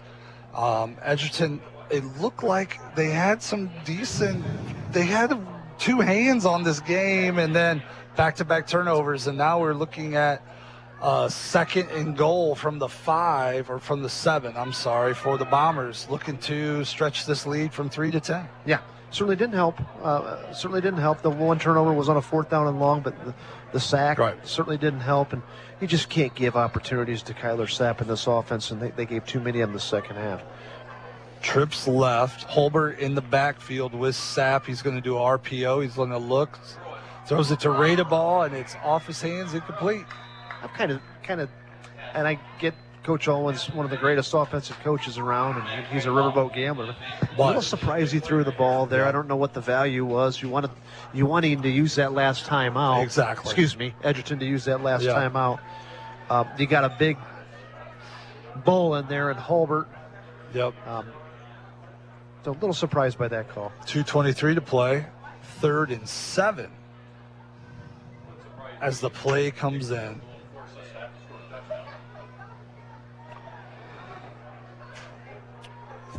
Quad receivers to the right, single to the left. He looks to the right, pumps, starts to flow, steps out. He throws it out of bounds, incomplete. And now the clock stops again. Yeah, and 2:21, and now it's 4th and 7. Goal from the 7. Yeah, I just I don't know if that's necessarily the right thing at that particular time. You force Edgerton to use their last time out, and then this clock is ticking down into the very least. If you don't get it, Edgerton's got to go 98 yards. And Edon just took their second time out of the second half, so they'll be left with 1. Edgerton's left with 1. Let's take a break. We'll come back, and we'll see where this game takes us right here on B-Rock. Good luck tonight to all the area athletes. Hard quality work means a lot to an athlete and to everyone at Peltz Lumber Company in Montpelier and Pioneer. Peltz is in the business of working hard for you. Whether you need something as simple as a 2x4 or all the materials for your new home or pole barn, Peltz Lumber has what you need and will deliver it to you in a timely fashion. Hard work and quality materials is what you'll find at Peltz, and hard work on the field and in practices are what makes these area teams great. Good luck tonight from Peltz Lumber Company in Montpelier and Pioneer, building for a new generation. B-Rock is your center for high school football, and we've got a good one here at Edon High School. Edgerton Bulldogs, Edon Blue Bombers. We're 29-26. Bombers have the ball. 4th and goal from the 7, up 3. Trip receivers to the right. Sapp in the backfield by himself. Twins to the left. He looks left. He wants to go to raid ball. He doesn't have it. Rolls out. Now he's got him. There it is. Touchdown Willis. And the issue of should you have ran or thrown the ball does not matter anymore. It does not matter. They ran a little, it looked like a crossing route as Sapp started to roll to his right. Colton Willis, the 5'8" senior, decides to run with his quarterback to the corner. Sapp kind of gave him a little bit of a point, and he threw it to him. Touchdown, Bombers. 9-point lead, looking for the extra point for 10. And being down 20-7 at halftime, it's been very impressive second half. Offensively, and as you kept indicating, the 2 turnovers, defensively as well for Edon. Really put together a strong second half on both sides of the ball. Oh, yeah. Sapp knocks in the extra point to give the Bombers a 10-point lead with 2:13 to play, and Edgerton has 1 timeout to play. Tall order now, and kick the ball away from Scotty Krantz. He's kind of the home run hitter for Edgerton. I guess if you're looking for some kind of a miracle, if you're an Edgerton fan, Scotty Krantz returning 1 back for a touchdown, and then maybe an onside is there. But aside from that, Edon's going to win this football game, and really deserved it, because the second half, as good as Edgerton played and the game plan was the first half, Edon the second half was equally, if not more, impressive, and they kind of controlled the game in the second half, the whole second half. Do not underestimate the fact that these are high school kids. And Krantz very well could take this to the house. You never know. We'll see what happens in 30 seconds. Crazy things have happened. 2:13 to play here in the 4th quarter. Edon by 10, 36-26. Going to break the streak of 3 straight years where the visiting team, possibly break the streak where the visiting team has won this battle. Sapp to kick off. Edgerton's got plenty of people deep. It's going to get kicked deep. Sinclair catches it. They're going to look at a reverse. He flips it to Krantz. Here comes Krantz. He turns the corner. Up across the 45 to the 35 up to the 40 to the 45. And there's 2 ways to get him the ball. You either kick it to him or you flip it to him. And they flipped it to him. They did the right thing there. Yep. So Scotty Krantz brings the ball out to the 45-yard line. Well, it's been a great game. Both teams are going to win a lot of games. We'll talk about that in the post game, I'm sure. But it's been an outstanding game. 2 minutes left. And outside of a miracle here, the Bombers are going to win a 36-26 game. Weaver, Sanchez, Krantz, Krantz is to the left there. Baker rolls out to the left. He looks, stops, throws it out to Weaver. First catch of the night for him. He's going to fall forward to about the 49-yard line of Edon, and it'll be 2nd and 4. 1:45 and rolling. Edgerton quickly to the line. Here's the trips to the right for Baker. He's going to roll to the right. Stops, sets his feet, throws it deep. It's going to be almost intercepted, but they're going to get a hold, what it looks like. A flag is on the field, and Lockwood, the 6'4" sophomore. The Edon faithful really react to that. I didn't see it. I was looking downfield there, but it's going to be a holding against Edgerton. And it might have been the third best tackle of the night, to be honest. Did you see it? Was a pretty good one. And that's going to make their issues even more difficult. 1:30 to play. 2nd and 14 for the Bulldogs. They're going to run Weaver to the left, Sanchez, Krantz, and Herman to the right. Baker in the backfield, flips it quickly to Krantz. They got a little bit of a wide receiver screen. He's going to run up, step out of bounds at about the midfield line. That's going to make it 3rd and 5 for the Bulldogs. Oh, stepped out at the 47. Sorry. Make that a little bit further. 1:22 to play. We got timeout, Bombers.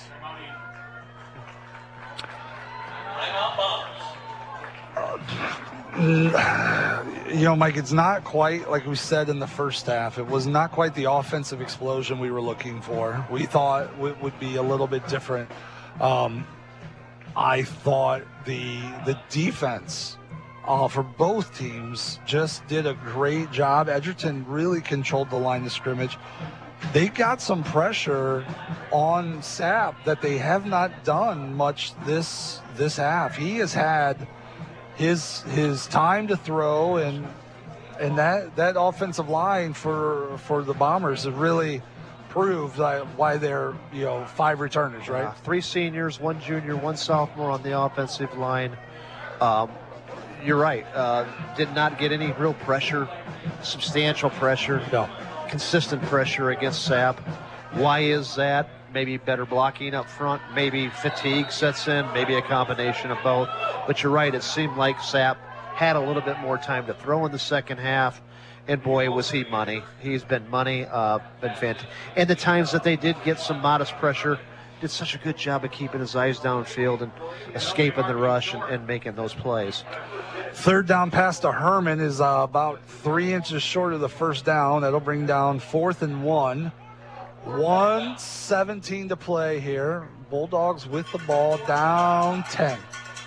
Snap to Baker. He's going to take the run up the middle. He's going to get the first down and more, and then he's going to get out of bounds about the 38-yard line. That's a real nice run for Maddox Baker.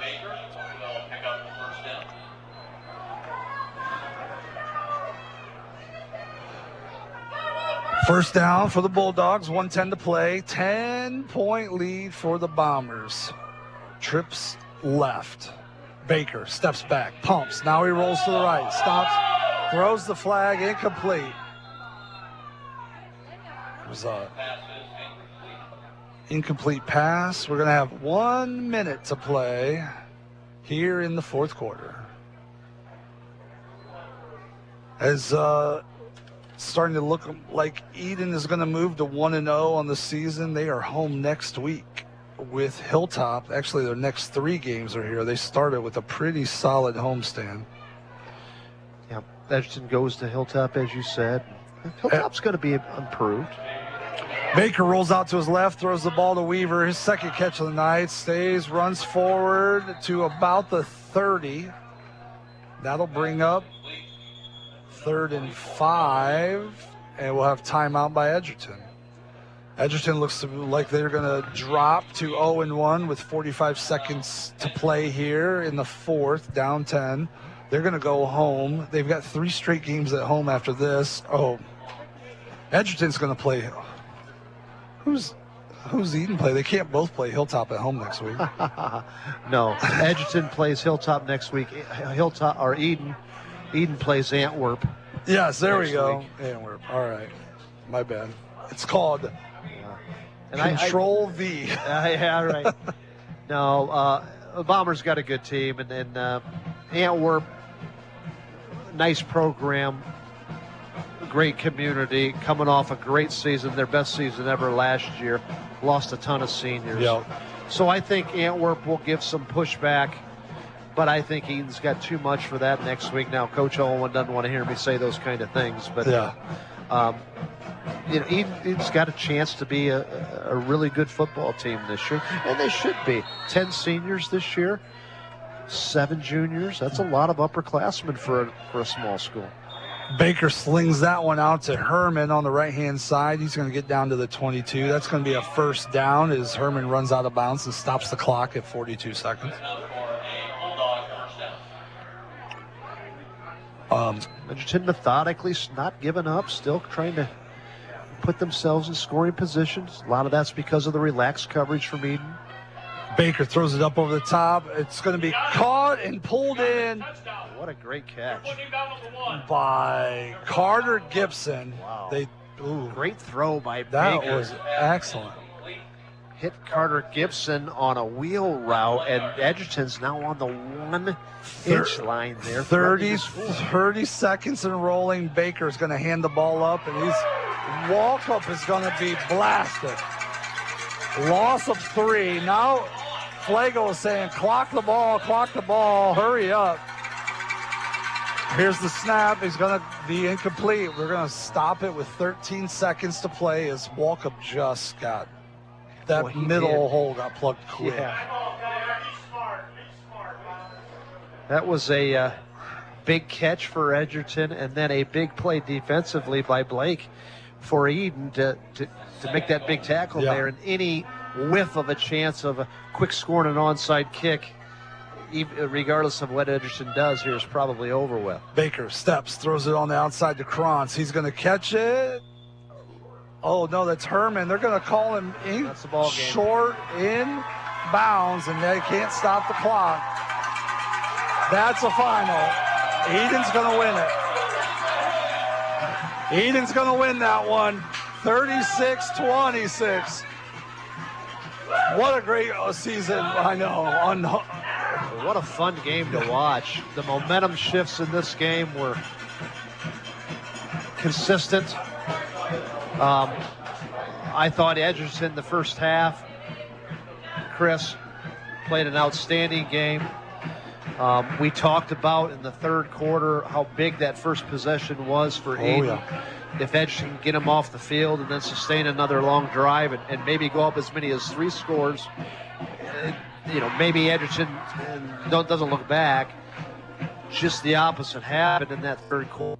Edon goes right down and scores, as you indicated, then followed by a couple turnovers. Yeah. And Edon really never looked back. Kyler Sapp was outstanding.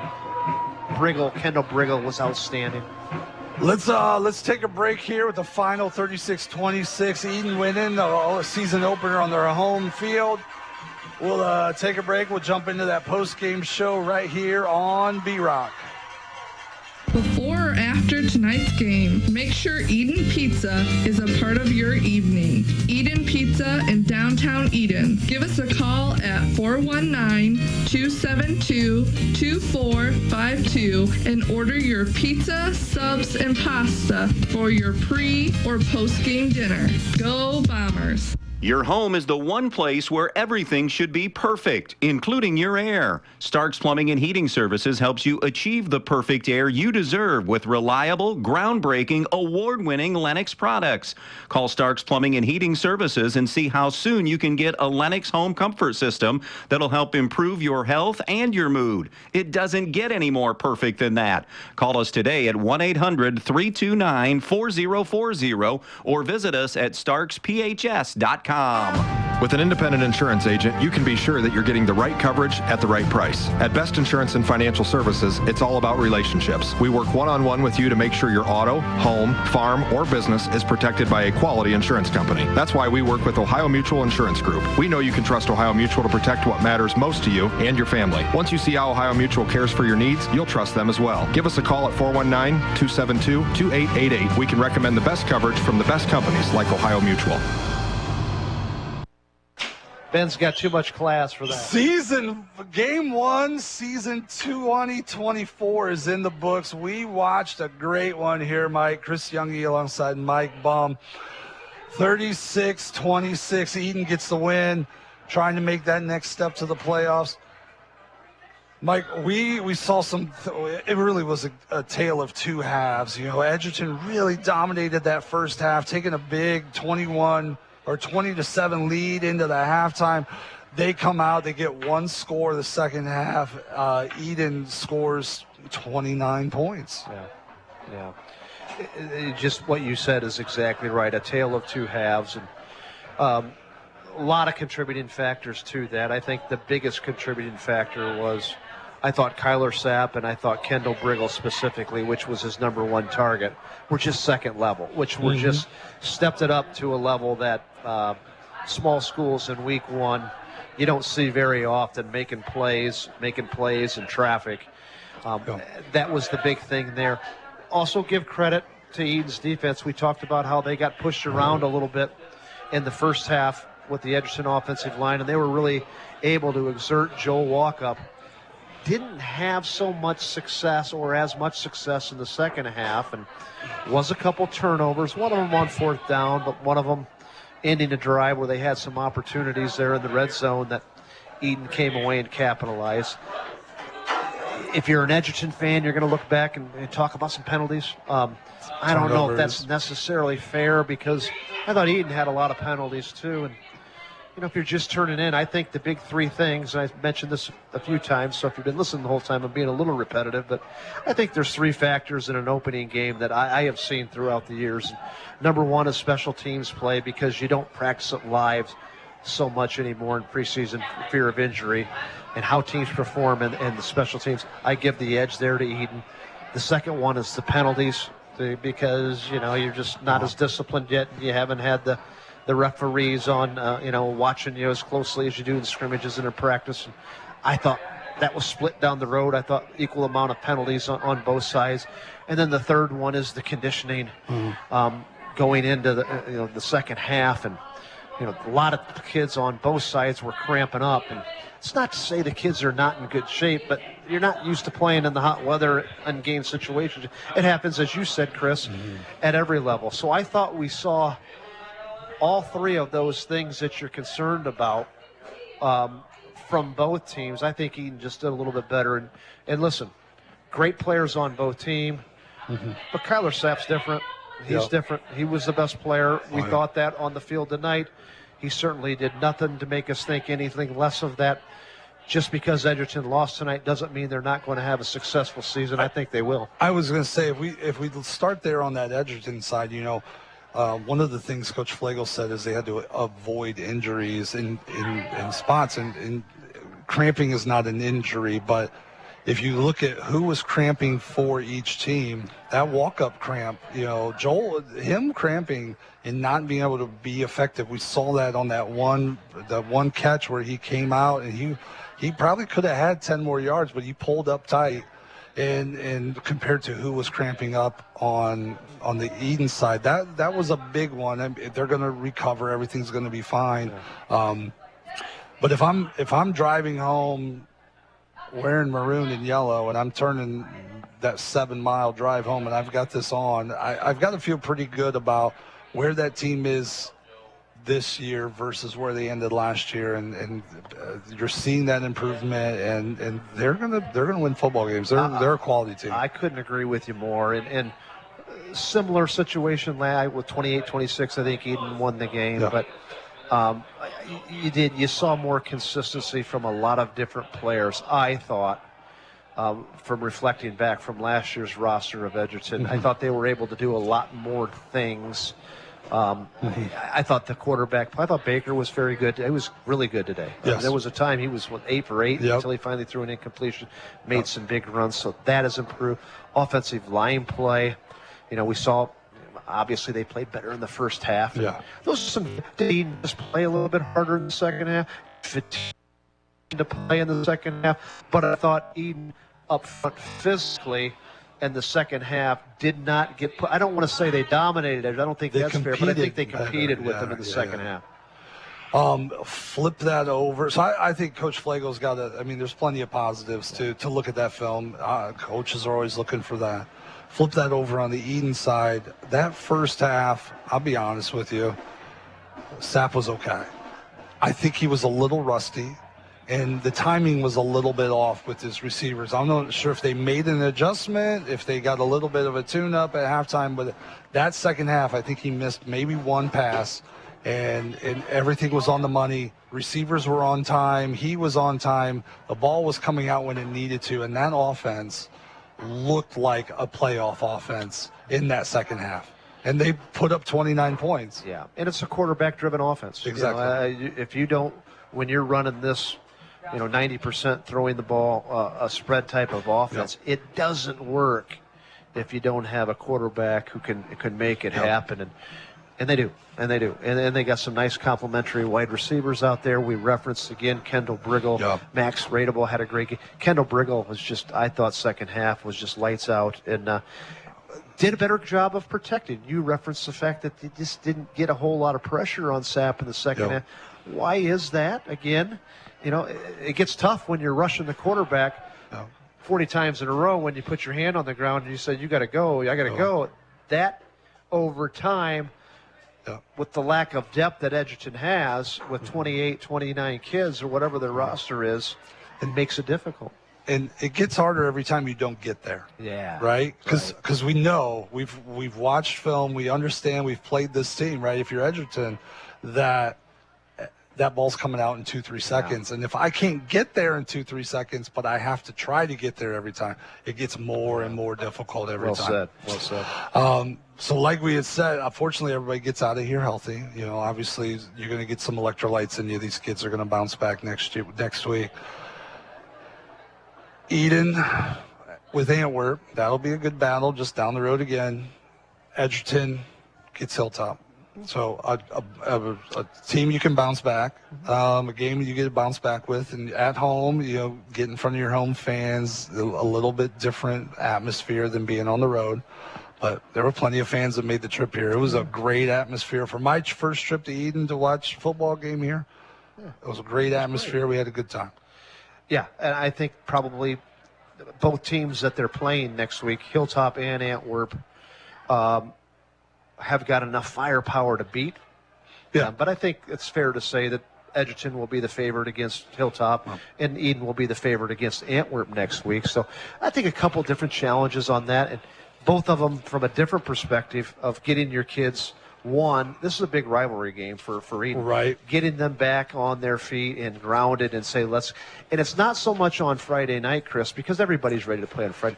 Are you going to be ready on Monday, Tuesday, Wednesday in preparation after such a big, exciting win? And that'll be the challenge that the 40-year veteran Bob Owen will have. And my guess is he'll have a plan to figure that out. On the other side is very disappointing, and Coach Flagel's got to let his team know that, listen, especially this day and age, a winning record a lot of times, a 6-win season can get you into the playoffs. Right. This isn't a conference game. So really all of our goals are still ahead of us. Correct. We lost a tight one And keep in mind, too, Chris, the most improvement you make is always from week 1 to week 2. So we haven't seen the best of these two teams yet. A little business we have to take care of in this post game. The best one play of the game brought to you by Best One Tire. It's where the best costs less. You got it, Mike. What is it? I think one of many, but I think the Sapp touchdown pass to Briggle that, brought him in within 3 points, I thought, over the middle. And this end zone down here, this end zone, for all of you guys that can't see it, is the, what is that? That's the north. That's the north end zone. The north end zone, So I think of the north end zone. Sapp to Briggle is your best one play of the game, brought to you by Best One Tire. Well, Mike, we got through it. Well, I enjoyed working with you, brother. Hey, I appreciate you carrying me, my man. We've only had like 15 complaints, so we're all right. That's right. Most of them are from Ben back in the studio, but big thanks to Ben back in the studio. Great job, buddy. I've thrown it back for one, trying to get 46 spots in. That's the biggest number I've ever had to play a part in. Football is not my forte, but we got it through it. I thought you were outstanding. Thanks for letting me work with you, man. Guess what, Andy? We'll be back next week. Everybody will be excited to hear that. Where's your game next week? Yeah, it's it's. You're supposed to know that. Yeah, I know. I believe it's Montpelier. I believe we're at Montpelier next week. There you go. You're going to see some locos play some football next week. So, Chris Junge alongside Mike Bumb. Thanks everybody here at Edon, giving us a great spot to watch the game. Big shout out to Brian Times, Mr. LeBlanc, who set us up with some halftime stats with some technical difficulties. Everybody here, Commissioner Ripke, making things happen at Edon. Big thanks. Have a wonderful night, everybody. That's been Northwest Ohio football right here on 100.9 B Rock.